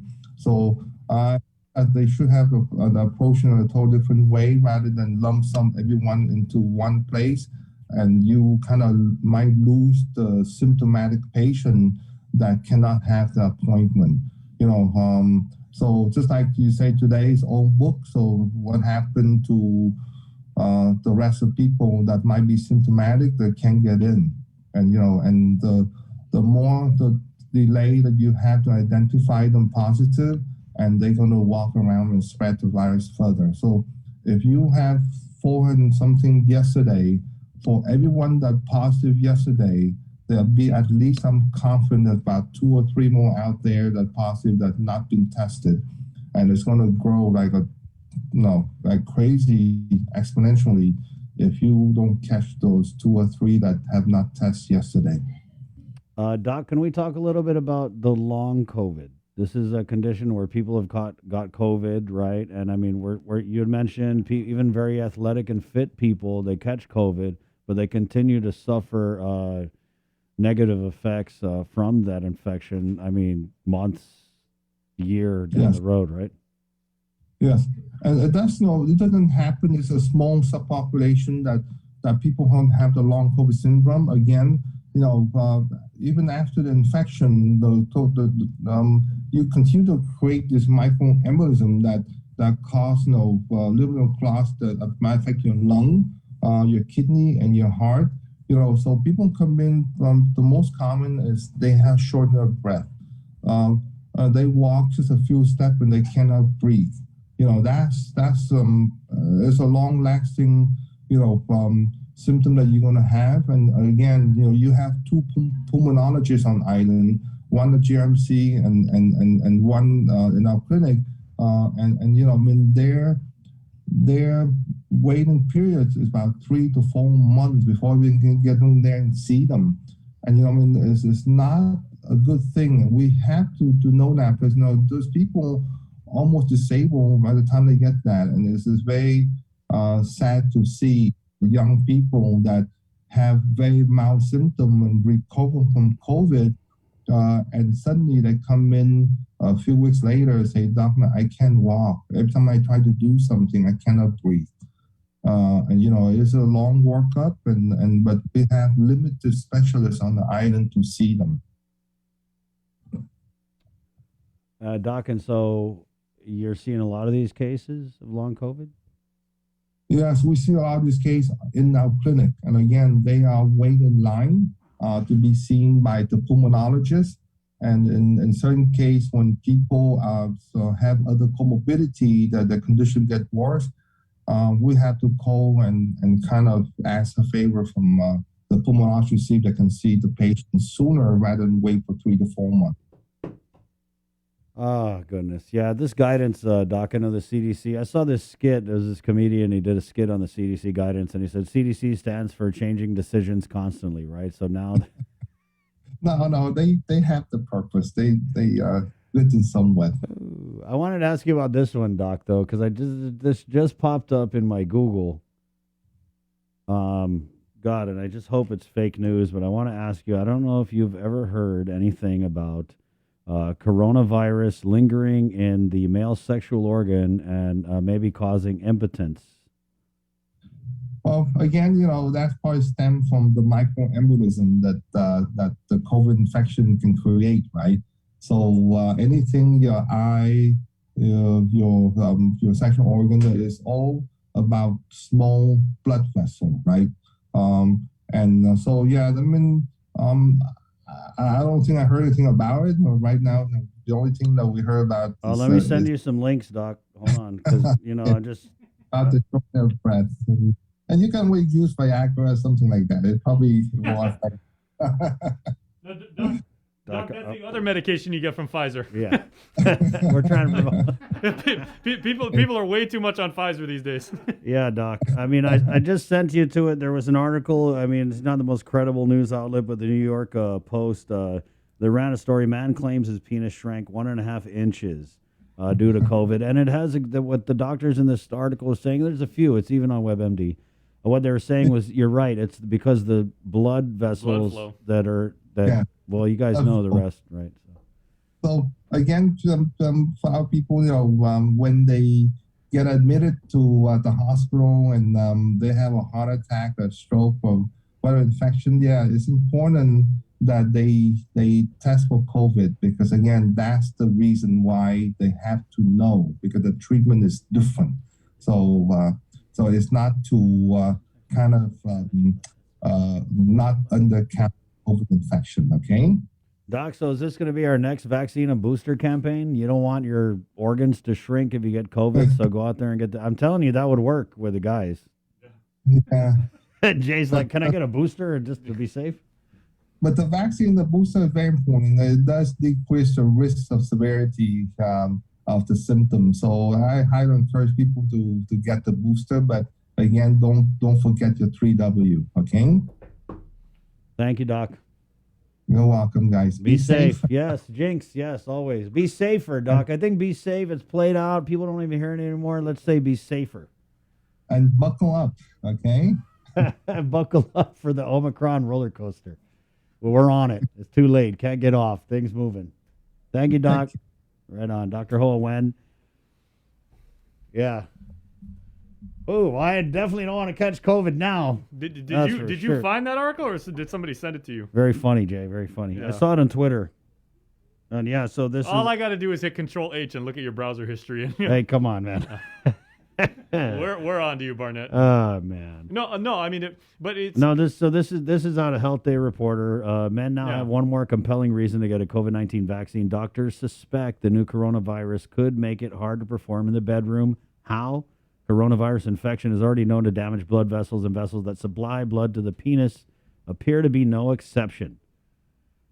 Researchers armed with an electron microscope found coronavirus particles in penile tissue samples taken from 2 former COVID-19 patients who had been seen because they claimed that their organs weren't, there was a discrepancy between what they started out with pre-pandemic and then let's just say they got the short end of the COVID stick. Very nice. So, guys, where can they get the vaccine and the booster? I think 10 of my pars just changed their mind. Yeah. we're going to say, like, the vaccine things are sold out now. Okay, so if that didn't motivate you gentlemen, and probably ladies. You're welcome, Adeloop. Yeah. Well, and there's probably, like, a lot of women. Hon, you're going to go get that shot right now. Get 2. Get 2 shots, babe. Okay, so if you want to get vaccinated, please go to tinyurl.com/VAXGuam. That'll book you an appointment at the UOG Calvo Fieldhouse today in Mingilao. They are open because remember the Fieldhouse every day except Thursday and Sunday. That's it. I got the new slogan, guys. If you want to keep having the SEX, go get the VAX. What do you think? Yeah, all right, it's 9:02. Let's take a quick break. The University of Guam is coming up. They just released out of UOG. I don't know how we're supposed to segue out of that. Well, we got 30 minutes because they're coming on 9:30. It's 9:02. We're going to take a quick break, and then we're going to do Feed Me Fridays coming up right here on the link, which, again, is brought to you by Pacific Points, Calvo Enterprises, IT&E, and Jack in the Box. Good morning. We know you're tired of hearing about COVID-19. Some of you are probably wondering whether this is ever going to end. However long it takes, we all have to do our part, including our children, to hold the line. You can protect yourself and your family by getting vaccinated. And if you're already vaccinated, don't let your guard down, because you can still give and get COVID-19. And if you're not vaccinated, remember that if you catch the virus, you could suffer more severe complications. At the end of the day, it's the choices we make to protect ourselves, our families, and our community that will control the spread. We know it sounds repetitive at this point, but again, wash your hands, watch your distance, and wear your mask. Together, we have to hold the line. Let us know what's up on our KOAM News WhatsApp tip line at 671-727-0094. Share information about what's happening in your town, on Guam or the CNMI, and what you want us to know. Reach us on WhatsApp at 671-727-0094.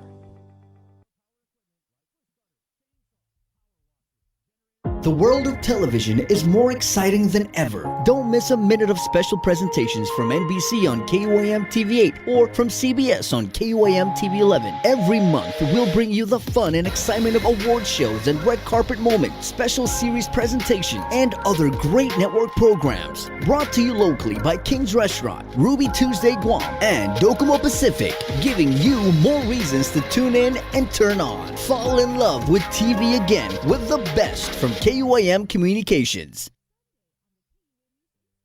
The KUAM Podcast Network is back and on demand, featuring a great variety of podcasts from our island and region, including culture, lifestyle, awareness, crime, politics, commentary, comedy, and entertainment. Available on most streaming platforms. The KUAM Podcast Network. Subscribe and listen now.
The Link. Here on Breeze 93.9 FM.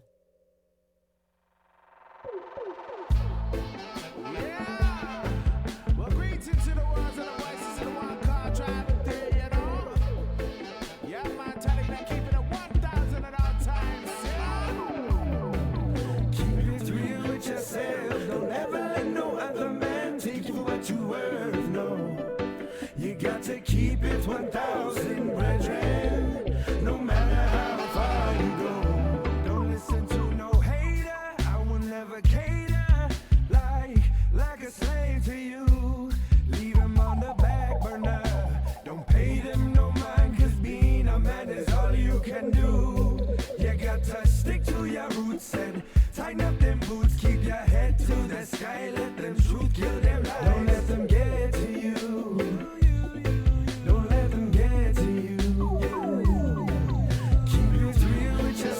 Hey, good morning. It's Friday.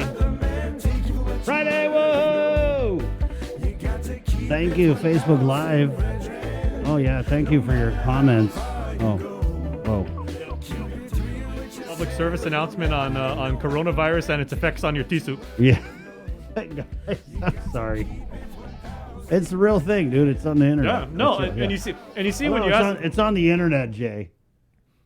and Dr. Wen, I mean, board certified physician. yes, He's like, okay, the science behind that is, Yeah. and then What it is the coronavirus. It's a vascular thing. It's a vascular thing, yeah. It's a vascular thing, girl. Come on. It's a vascular thing. Really trying to just tread this carefully. But yeah, it's got to do with the blood flow and the blood vessels. And, Sure. I think you guys know how the rest of the stuff works. But actually, what and Dr. Wen was not, mincing any words but what he was saying is, that. I'm so glad Sabrina's not here right now. Go on. But the blood, I mean, if you have clots, obviously that can lead to very, very bad things, stroke, heart attack. Things that are way worse than a decreased male sexual organ Yeah. size. I mean, I know us guys, there can be nothing worse than that, but there are worser fates, okay, that you can suffer. That being said, wow, it looks like the vaccination rate for males went up 20% today. It's 9:10.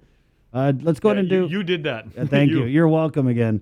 It's 9:10, Friday, January 14th. Let's go ahead and do Feed Me Fridays, in which your favorite host of One Micronesia podcast, Victorious Fallon, joins me at Ruby Tuesday. They got this great Steak Sensations menu, and we're going to tell you all about it right now on Feed Me Fridays.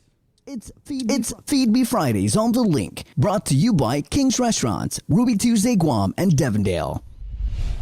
Feed Me Friday, woohoo! Ruby Tuesdays. Remember, you come by here on a Tuesday, all-day happy hour, all kinds of things happening at Ruby Tuesday to ring in the new year, Vic. And just figured I'd bring you along because Thank you. We're in for a special treat. I know. I saw the picture on the WhatsApp. I was like, this is going to be pretty good. We're talking about Ruby and her steakhouse sensations. Ooh. Their steak are good, though. Talk about your steak alone. Yeah. Steak already, that's a win, okay? You're just showing up, you're winning already. Just boom. But when you take a high-end cut like a filet mignon, filet mignon, oui, filet mignon. And you're going to put it in a sandwich, that is just like... And make it bite-sized. I think that's... Yeah. That's champion right there. I'm so excited. It comes with your choice of sides, right, Vic? What else can you tell us about Steakhouse Sensations here at Ruby Tuesday? They got... aside from this, they got of course, the filet mignon, your 8-ounce. They got ribeye, 12-ounce, bro. Oh, man. 12-ounce. Oh, my God. That should be a lunch for the bros for the new year. That's it. Right? Hey, take your cello out, call it a mandate. We got the top sirloin 8-ounce. They got a petite sirloin, if you're watching your weight, 6 ounces. And what we're trying here today is the filet mignon minis with Cajun fries. Well, I got Cajun fries. I got the loaded potato. That is loaded, bro. Why not, right? Start off the new year with a loaded potato. That's a boosted potato right there. Let's go. It's got everything, okay? I'm ready. So what's in the sandwich? I don't know. Let's check it out. Obviously, you have... Ooh. Portobello mushroom? Yep. They got some cheese there. Garlic. You gotta have garlic somewhere in there. Garlic. Caramelized red onions. Ooh. Yes. What's that sauce, bro? What's that white sauce on top? It's good, bro. Is it? Okay, we also got a side of Denancy. They got a lot of Denancy at Ruby Tuesday. They got the paste. They got the Denancy with mayo. They got a cream Denancy sauce. Wow. Oh my God. Game over, bro. Let me get some of that steak. All I got was just like the onions and stuff with that nice sauce. Those are...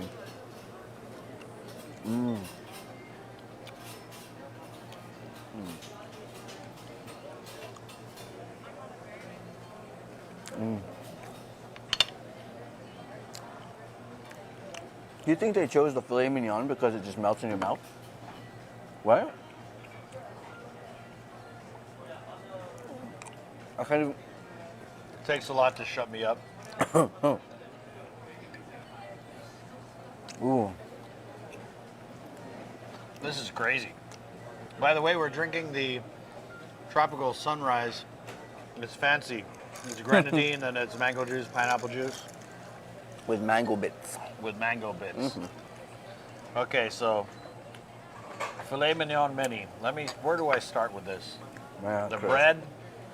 It's amazing bread. Okay. What is that crispy in there? I don't know, but that mushroom is complementing this to it. There's some crispy fried garlic, I see.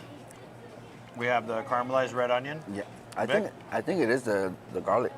Yeah, it is. There's garlic, and then they have slices of filet mignon with portobello mushroom. Wow. Ruby girl. Ruby girl. You outdone yourself in the new year. Oh wow, bro, the Denancy is. Oh wow. Good. Oh wow. We got the Denancy paste. It's delicious. It's good. You guys should try it out. Ask for the paste. What about this sauce? I don't know. Are we supposed to dip it in This the is sauce? like, yeah, it's like a French dip. Oh, that's so. I'm going. Oh, we're winning in 2022, bro. Oh man.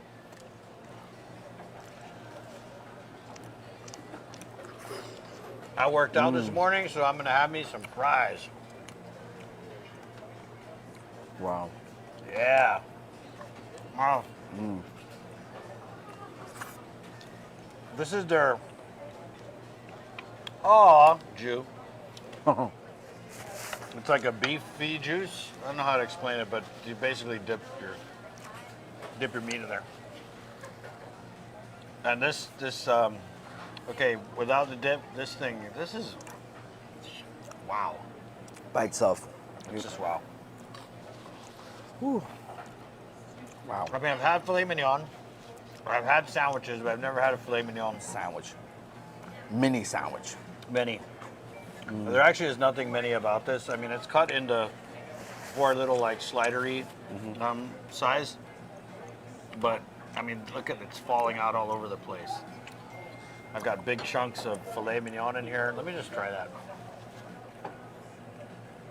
That's what I did. I dipped it. Okay.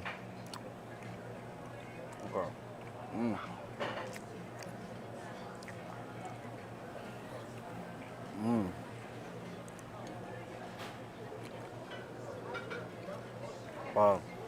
That's how I cook off for New Year, bro. Good. I haven't even tried my loaded potato. Going in.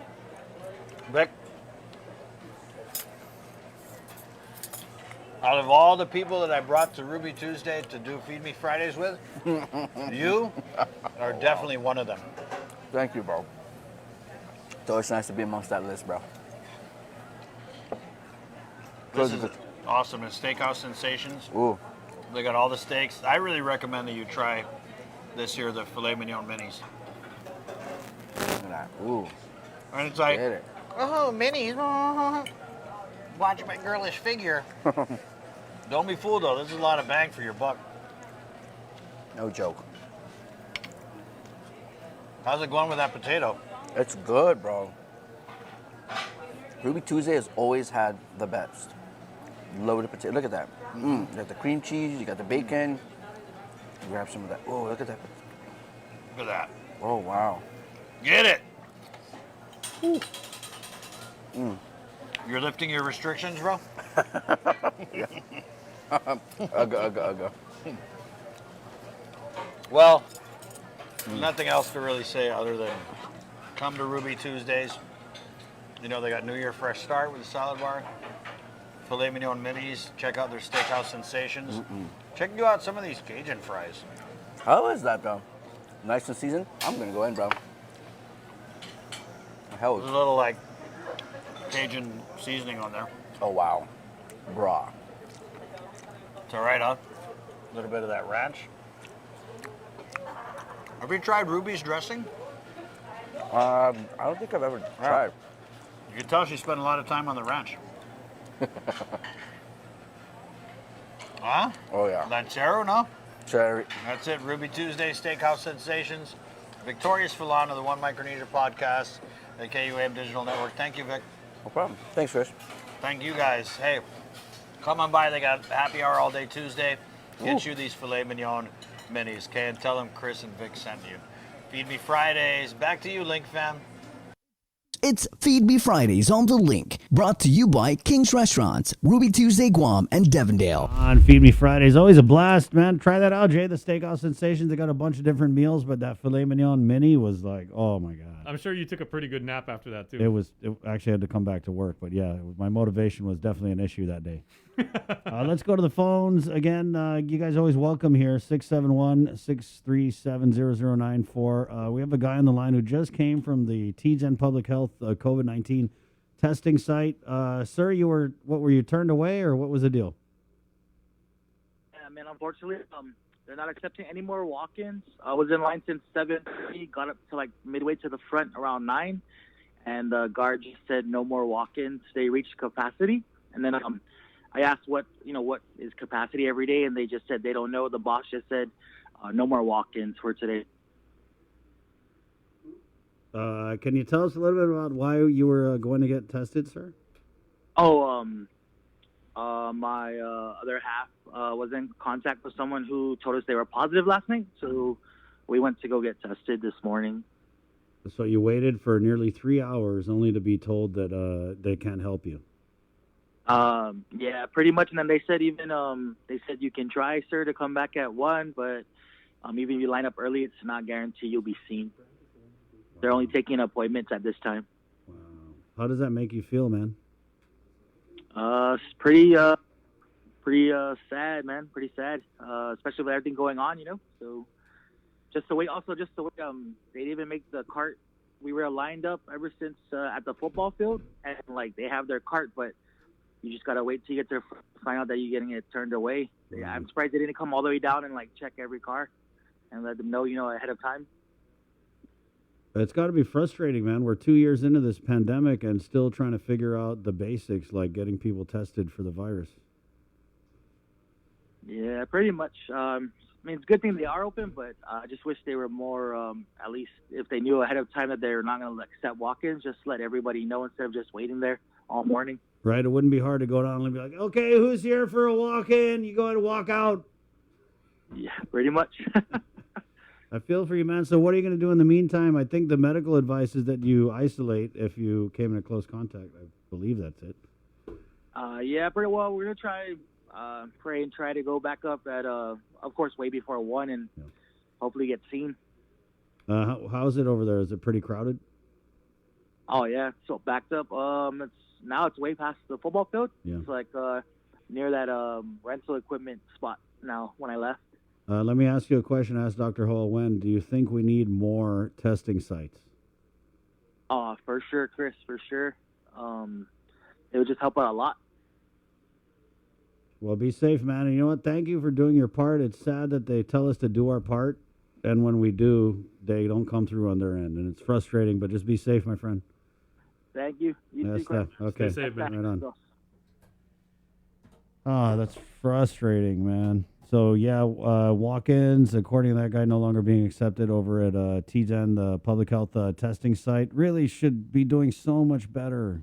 So much better. I mean, first of all, if they're not accepting walk-ins, they definitely should at least give us a heads up here so we can tell you guys so that you don't, Anyway, 9:22. Morning, Jay. Good morning. You all right? Yeah, I feel bad for the gentleman. Yeah, I feel really bad because he's probably got a lot of anxiety because he thinks he's got the virus, right? Because he was exposed. And it's so basic. I mean, you tell people, go get tested, know their status, but then you don't allow for the opportunity for them to do exactly just that because of whatever it is. I don't know if it's a lack of planning or, it shouldn't be a manpower issue. If we can hire all these above steps, then let's go above step with some people to stick Q-tips up people's noses. We know the nature of this COVID is it comes and it goes. And so in the lulls, what you should be doing is making sure that when the surge hits, we're ready to go.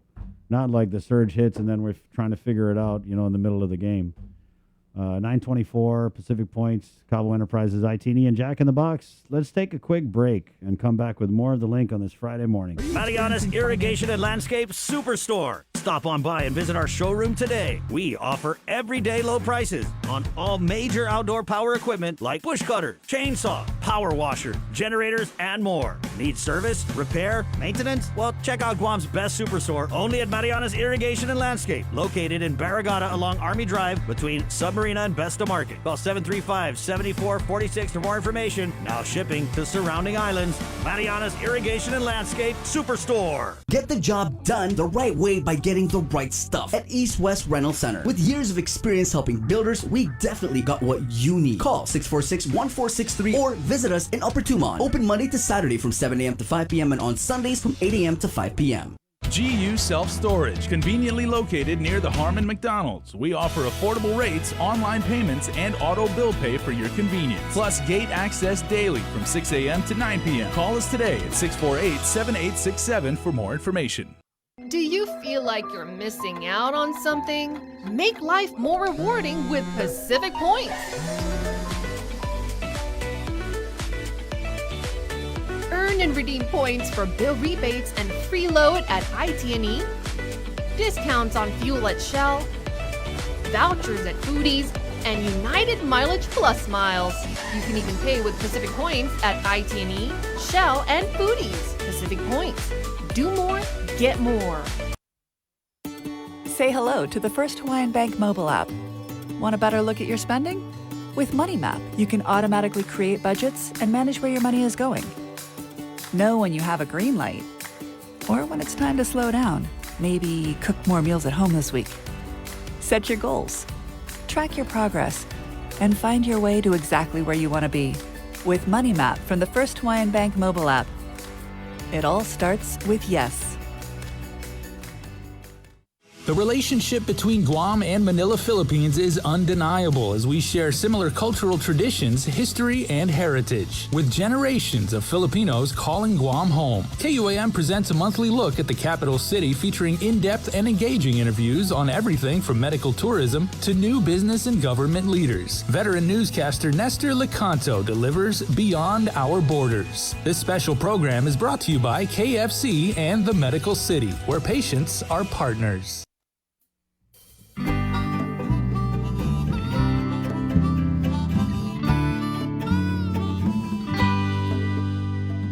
I don't go to Tumon Bay. I outgrew my circus days. I just love the east side ways. I don't wanna go to town. I don't like to drive so far. There's no place to park your car. I don't drink martinis, don't smoke cigars.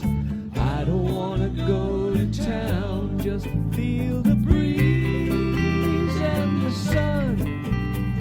I'm with my friends when the work is done.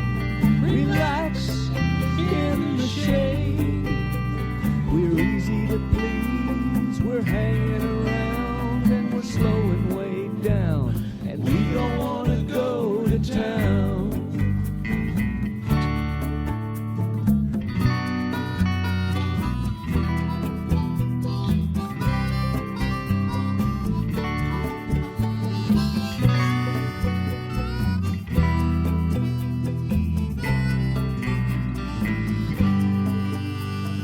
What is paradise to you? A 4-star hotel with a view, or just a backyard barbecue? I don't wanna go to town. Paradise isn't found or lost. You pay the price, then check the cost. Breathe the tourist bus exhaust. I don't wanna go to town, just feel the breeze and the sun. I'm with my friends when the work is done. Relax in the shade. We're easy to please, we're hanging around and we're slowing way down. And we don't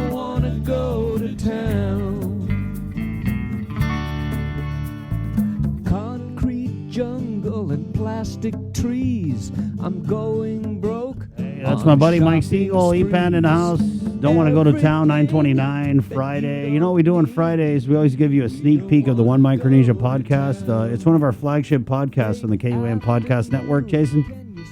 Yes, One Micronesia is actually one of our best perform. It's the third most popular podcast we have there. It is a huge deal. And it's become that way if you're a guest of Vic, and it's not like, oh, okay, well, you're on with Vic and everything like that, but you get to tell your story, you get to share in, share your love of the region, of culture, and everything like that. And today he's actually featuring two artists from the Marshalls. Right, the birthplace of martial arts. The old joke. Go ahead. Okay, so let's go ahead and do this. It's One Micronesia sneak peek, and it's brought to you by Taco Bell. The One Micronesia Update is presented by Taco Bell. And the One Micronesia Update is presented by Taco Bell and Docomo Pacific. Better together. So let's talk about it. The song that's everywhere right now. It's on pretty much any musical platform you can find that song. So let's go talk about it. What's the title of the song, and how do you pronounce it? Because before we got into this, I tried, but I'm like, yeah, I'm just gonna let you guys do it before I butcher it. So go ahead, tell the people the title of the song, and we'll start from there. Sweet, great. The title of the song is "Nge Echapkia and Agnet," and it means if not now, then when. Wow, awesome. So let's start there. Tell us how did it all start? The idea to create a song that has such a powerful message behind it. Carney touched a bit on it earlier. Before the break, we were a part of the youth seminar, climate change arts seminar with Georgigum under Milang and Kathy. And then the seminar was basically a chance to gather high school students from around the Marshall Islands to sort of teach them about climate change and have them transform their newfound knowledge into forms of art. And then at the time, there were two classes available. It was painting and poetry. We were both in the poetry class, but instead of writing a poem individually, we decided to group up and change the poem into music, into a song. And then, that's how we wrote the song. Yeah. So break it down for me from verse 1 all the way, the whole song. Just break it down. What's it about, pretty much? It's about, the first verse is sort of like a reflection back to our experiences with climate change. There was like a king tide. It like brought in ships from the lagoon side onto the beach, and then the waves breached our seawalls, and then we wanted to reflect back on that. And then in the chorus, it's sort of like not a cry for help, but a cry for youth to take action. And then to take action, if not now, then when. And then the second verse is sort of like a prediction of the future and the impacts of climate change, and how if we don't take action now, then it's gonna get worse in the future. So let's talk about the production, because I remember I think it was still, I don't know if it's on Carney's IG or on the Vocal Rising, how the production went, and I remember Carney talked about, how important it was for every detail, for every harmony to hit right. So talk about the production side, Carney. Okay, so the production was I feel like it was very fun, but at the same time emotional, because then you get to repeat the same verses and the same vocals, and as you're repeating those words, it just every time you repeat it, it means a lot more. Because then I feel like for me, it became real when we were starting to produce the song, when they helped us produce the song. Because then it just made me realize how important it is and why we did it, so that other people can know and acknowledge what we're facing, and to hear it from our point of view through music, which is a really good thing. The One Micronesia Update is presented by Taco Bell and Docomo Pacific. Better together. Let us know what's up on our KOM News WhatsApp tip line at 671-727-0094. Share information about what's happening in your town, on Guam or the CNMI, and what you want us to know. Reach us on WhatsApp at 671-727-0094. See what's on TV tonight with schedules, network news and notes, local promotions and giveaways on KOAM Communications social media pages. Like and follow us on Facebook or Instagram now for all the latest and never miss out.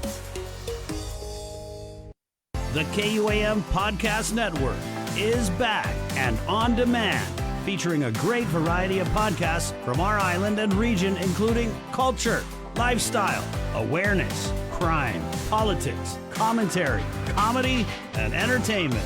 Available on most streaming platforms. The KUAM Podcast Network. Subscribe and listen now.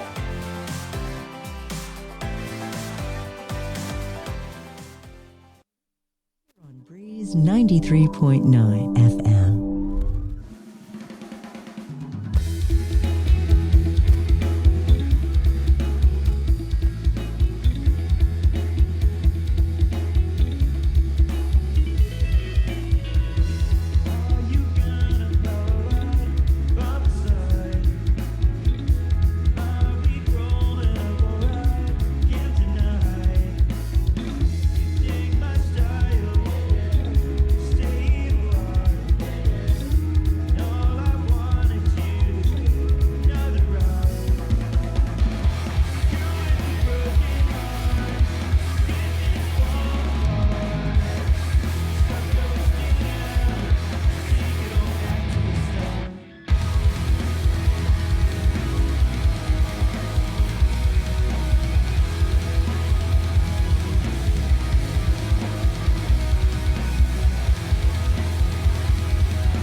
Please go get tested if you are able to, if you're feeling any symptoms or no symptoms at all. If you can get in, remember, we were saying you might have to go to a private clinic. If we find out any information about new openings and everything, we're going to pass it along to you lickety-split. But as we head into the weekend, there is a project that I'm holding in my hand right now, an endeavor of creative writing.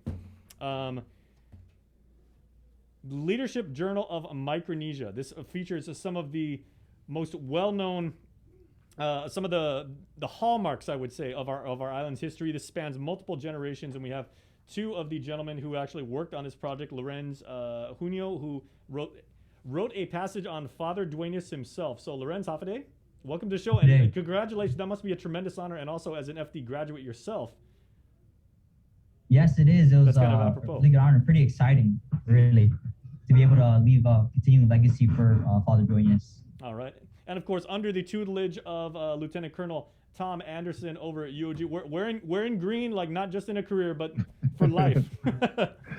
Happy day and welcome everybody. And so proud to be able to bring now Lieutenant Junio, former cadet Junio, here to share his story about writing this journal. Outstanding. And the Colonel was actually the co-editor of the book. So gentlemen, I'd like, and you guys can kind of play off each other, as you see fit. No need to like take turns or anything like that. But some of the, I'm looking at the back page of the book. I've actually read some of these profiles. Absolutely amazing. As someone who grew up here, I mean, we're looking at Agata Johnston, the amazing educator for whom the school is named. Felix Camacho, of course, a longtime public servant. Michael Cruz, of course, another. Is he a full bird colonel now? Dr. Cruz? He is a full bird colonel. He is a full bird colonel. Okay, yeah, that's right. He got promoted. And Edward Duenas, who you may know. Let me find it. Where's the father of the National Guard, of course. I mean, and then General Roderick Leon Guerrero. There he is, ladies and gentlemen. I have had the privilege of being able to interview the general on several occasions and everything. So it spans the range of leadership and everything. But I just kind of like maybe to start out with, there's so many personality profiles you could do when it comes under, the theme of leadership and everything. So probably the most difficult question, the most obvious would be like, how do you actually determine who you would profile?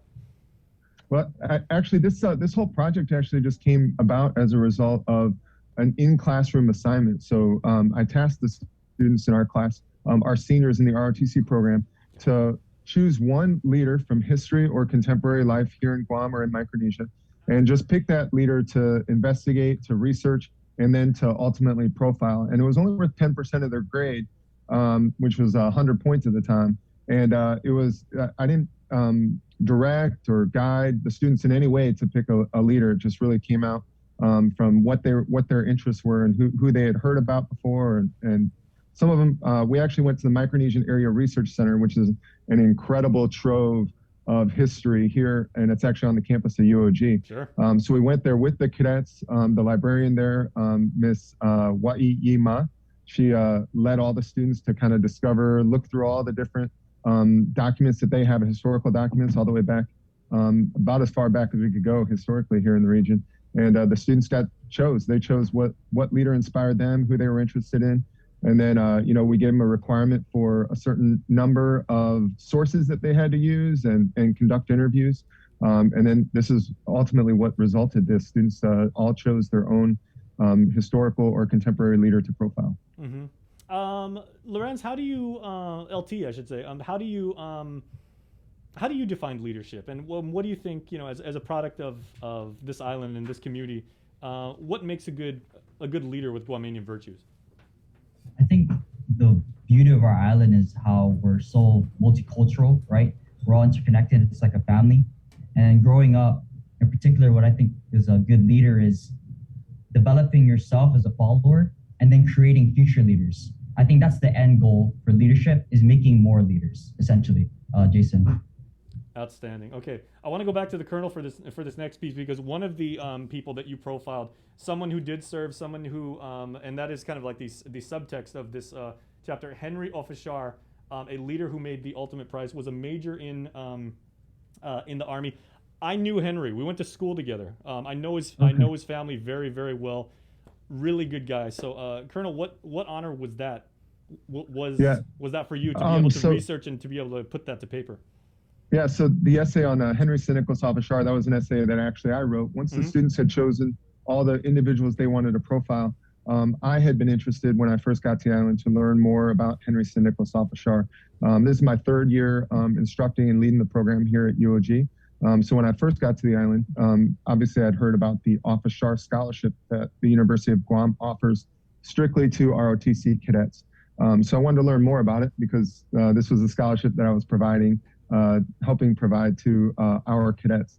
And it pays full tuition, and it's directed solely for ROTC cadets and students that are in the program or want to be in the program. So since I did some simple research online, and I just realized that there wasn't really something substantive that told the story about who Henry was. And I wanted to be able to, just like the other profiles that our students have done in this journal, to be able to kind of cement who he was for history, because his life is still relatively accessible right now. People like you who knew him before, his sister Orlean, who I talked to and interviewed for this essay, we're all still around. But 20, 30, 40, 50 years from now, we might not be around anymore, and it'll be a lot harder to find out about who he was. So I want to be able to document that now, so that we don't lose to history what a great individual and what led to the development of his character and who he was, that he was willing to give his life for his island and his country. Absolutely. And a life certainly lost way too soon. But I would dare say that like maybe one of the hallmarks of Henry's leadership and everything was he stood right up when we were when our nation was in harm's way, and he said, I'm first man through the door. Like if it goes to protecting my neighbors, my family, my friends, people I don't even know, and everything like that, I want to be that guy. I mean, is there any more testament of leadership than that? Yeah, absolutely. And all the individuals that I interviewed, what obviously part of the hallmark of Henry's life was he was inspired to serve the country after 9/11, and for the assignment where he was actually killed in service to his country, he had volunteered for that assignment. He didn't have to go. But he said he saw all of his buddies going off to war, serving his country, our country. And he said, I need to go because he felt a duty, to be able to serve right alongside his brothers and sisters in defense of our country in Afghanistan. Truly noble virtues that he displayed. And I wanted our future cadets to be able to know about him, and they'll be able to do that now, through this journal. Outstanding. Okay, LT, let's go back to you.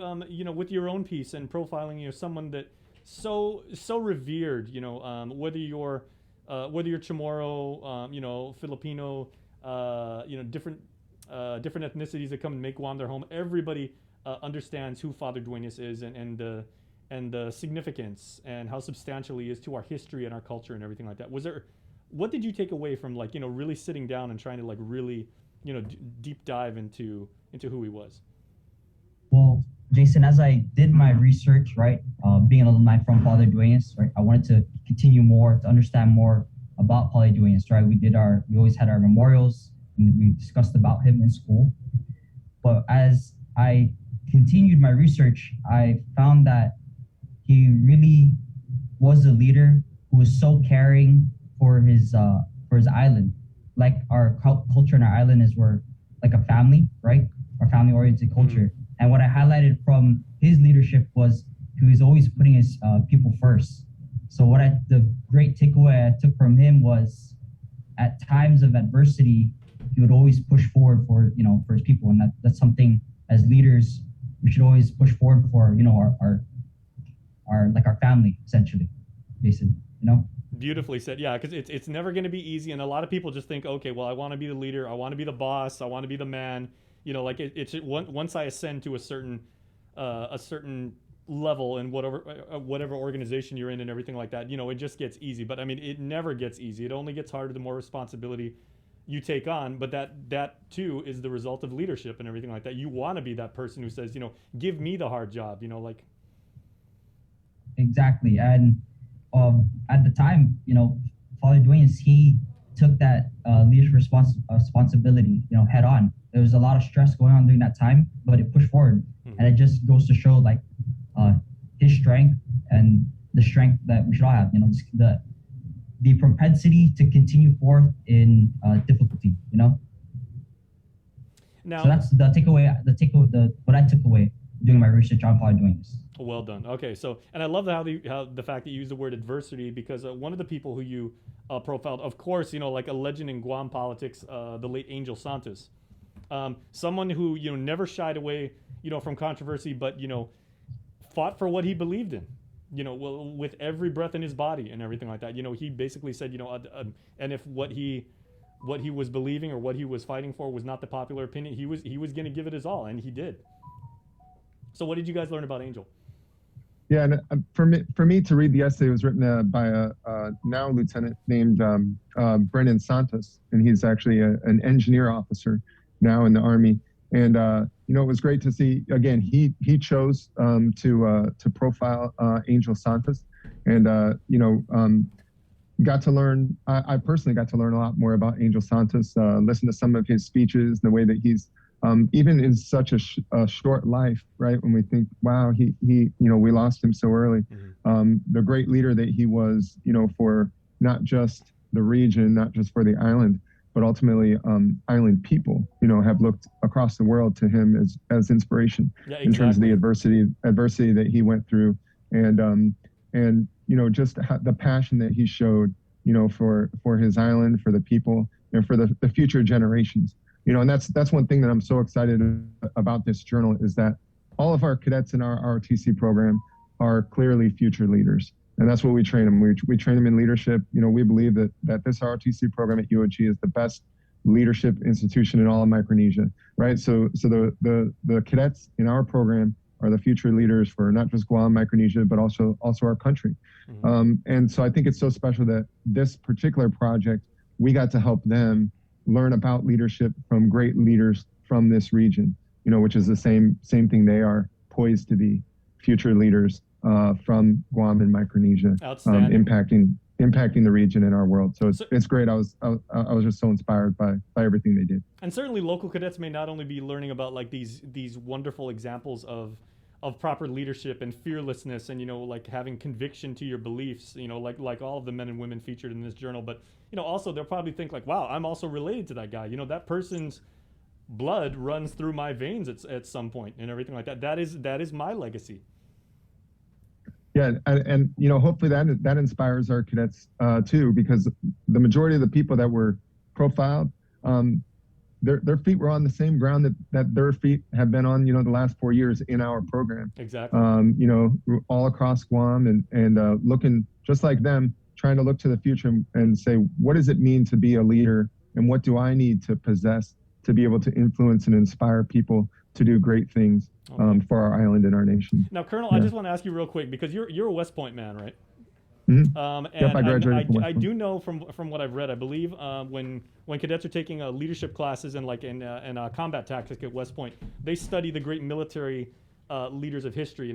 Apparently there's like a whole section just on Alexander the Great, and like what a wonderful tactician he was.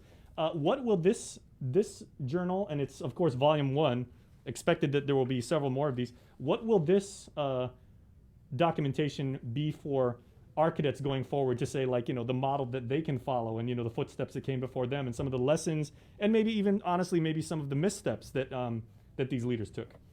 What can we learn from that?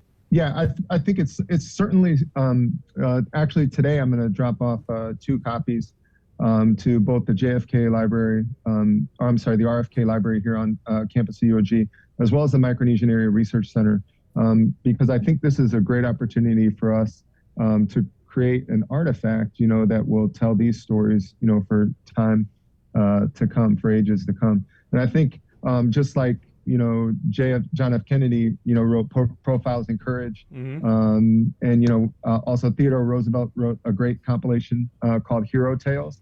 Those are stories that have lived, forever to influence future leaders. And I think in the same way, these stories that we've captured here can hopefully do the same thing. And for sure for our cadets, especially since, past cadets, for our current cadets, wrote these essays. For sure, it's something that we're going to help utilize to help them become better leaders. And hopefully, maybe a few years down the road, LT, one of the featured leaders, one of the featured essays may be about you. Well, hope so, Chris. Hope I can make such an impactful leadership and legacy for the future generations. Mm-hmm. What did you personally, maybe give me a real quick summary of what you took away from this? Because obviously you've been through, leadership training, and your chosen career is, you want to be a leader of men and women, to make the right decisions and to do the right thing to achieve a very specific goal. But in putting this essay together and reading the work of others and everything, what do you take away from this, that you can incorporate into your own leadership style?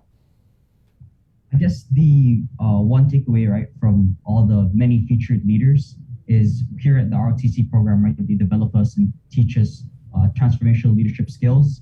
But the main takeaway is taking the personal aspect of, or the aspect of how these individuals, some, for example, like Claude Duenas, Agata Johnson, who had no military experience whatsoever, but were able to,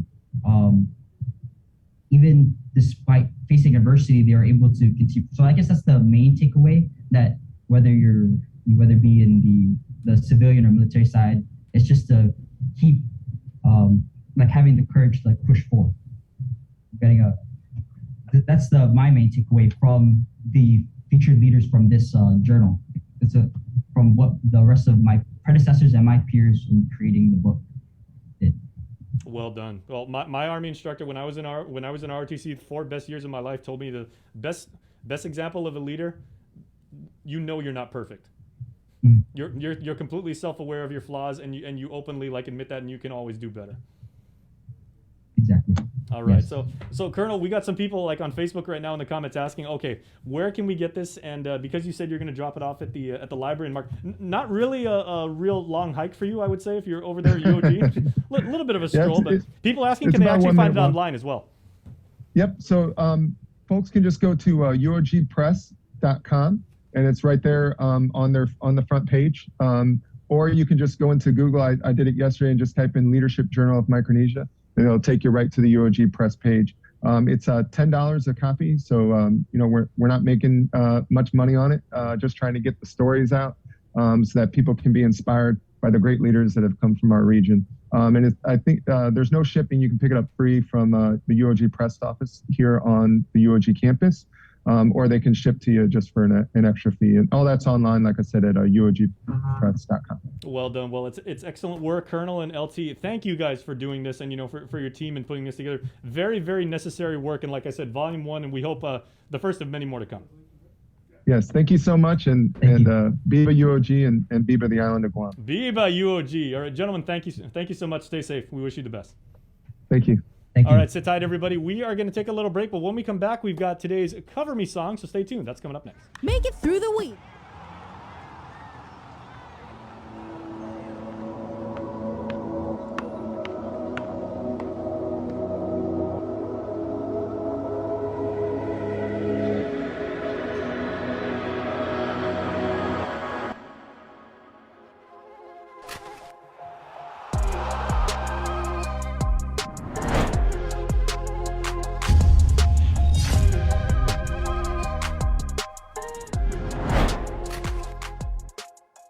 Well, I didn't get screened because I was just afraid of it. I procrastinated. I didn't have any symptoms. I didn't have insurance. I didn't want to know. There were several services that was available to me. I got a mammogram. Colonoscopy. I know in my heart that early detection saved my life. And I just tell people all the time, please go get screened. Say hello to the First Hawaiian Bank mobile app, where you get smart insights into your finances so you can make smart decisions with your money. With a daily personalized feed, you can compare your monthly income to spending. That's better. Discover where your money is actually going. You might be surprised. See what's essential and what isn't. The more you use the app, the smarter it gets. With insights from the First Hawaiian Bank mobile app, it all starts with yes. The relationship between Guam and Manila, Philippines is undeniable as we share similar cultural traditions, history, and heritage, with generations of Filipinos calling Guam home. KUAM presents a monthly look at the capital city featuring in-depth and engaging interviews on everything from medical tourism to new business and government leaders. Veteran newscaster Nestor Lecanto delivers Beyond Our Borders. This special program is brought to you by KFC and the Medical City, where patients are partners.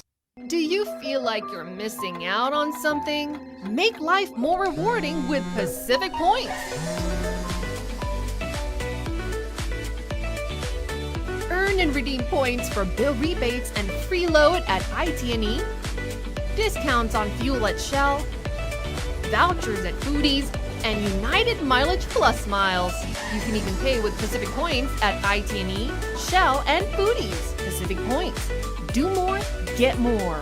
GU Self-Storage, conveniently located near the Harmon McDonald's. We offer affordable rates, online payments, and auto bill pay for your convenience. Plus gate access daily from 6 a.m. to 9 p.m. Call us today at 648-7867 for more information.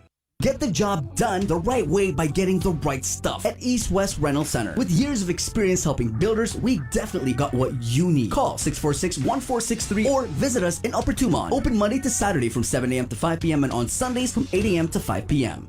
Mariana's Irrigation and Landscape Superstore. Stop on by and visit our showroom today. We offer everyday low prices on all major outdoor power equipment like bush cutter, chainsaw, power washer, generators, and more. Need service, repair, maintenance? Well, check out Guam's best superstore only at Mariana's Irrigation and Landscape, located in Barragata along Army Drive between Submarina and Besta Market. Call 735-7446 for more information. Now shipping to surrounding islands. Mariana's Irrigation and Landscape Superstore. 9:57 here on the Link, Pacific Points, Cabo Enterprises, IT&E, and Jack in the Box. Proud to present this 3-day weekend Friday show, and we're leaving you with Cover Me. It's brought to you by Burger King. Monday, drive-through Mondays, every 10th car gets a free Whopper at Burger King. For Joe, Sir, Sabrina Salas Bentanani, and Jason, my name's Chris. Link fam, be safer. Okay? Until Tuesday, Wahoo Chris, está adios.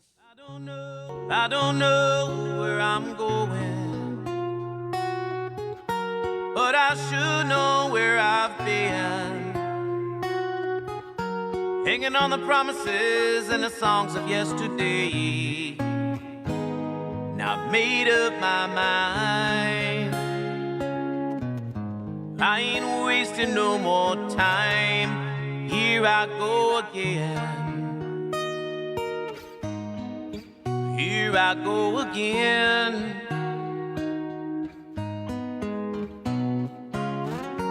Though I keep searching for an answer, I never seem to find what I'm looking for.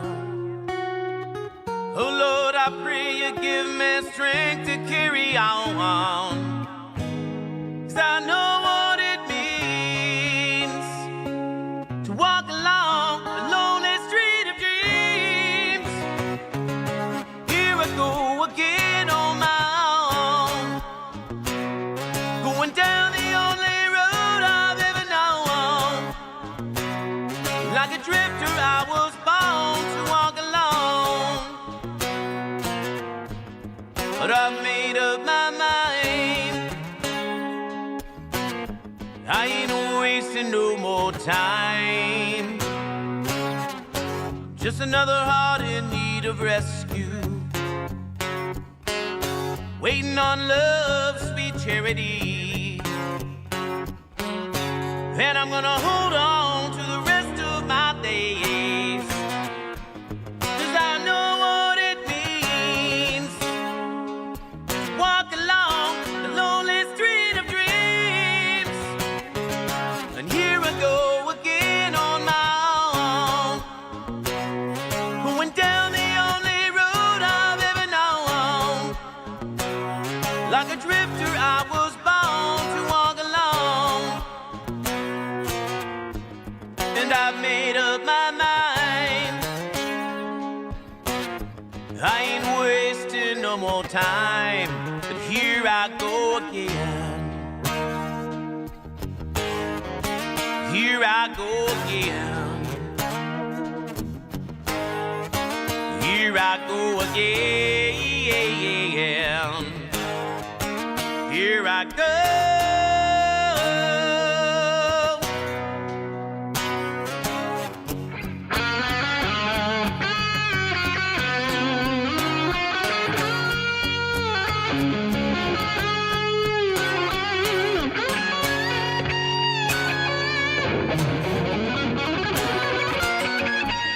And I made up my mind. I ain't wasting no more time. Here I go again on my own, going down the only road I've ever known. Like a drifter, I was born to walk alone. 'Cause I know what it means to walk along the lonely street of dreams. And here I go again on my own, going down the only road I've ever known. Like a drifter, I was born to walk alone. And I made up my mind. I ain't wasting no more time. Yeah.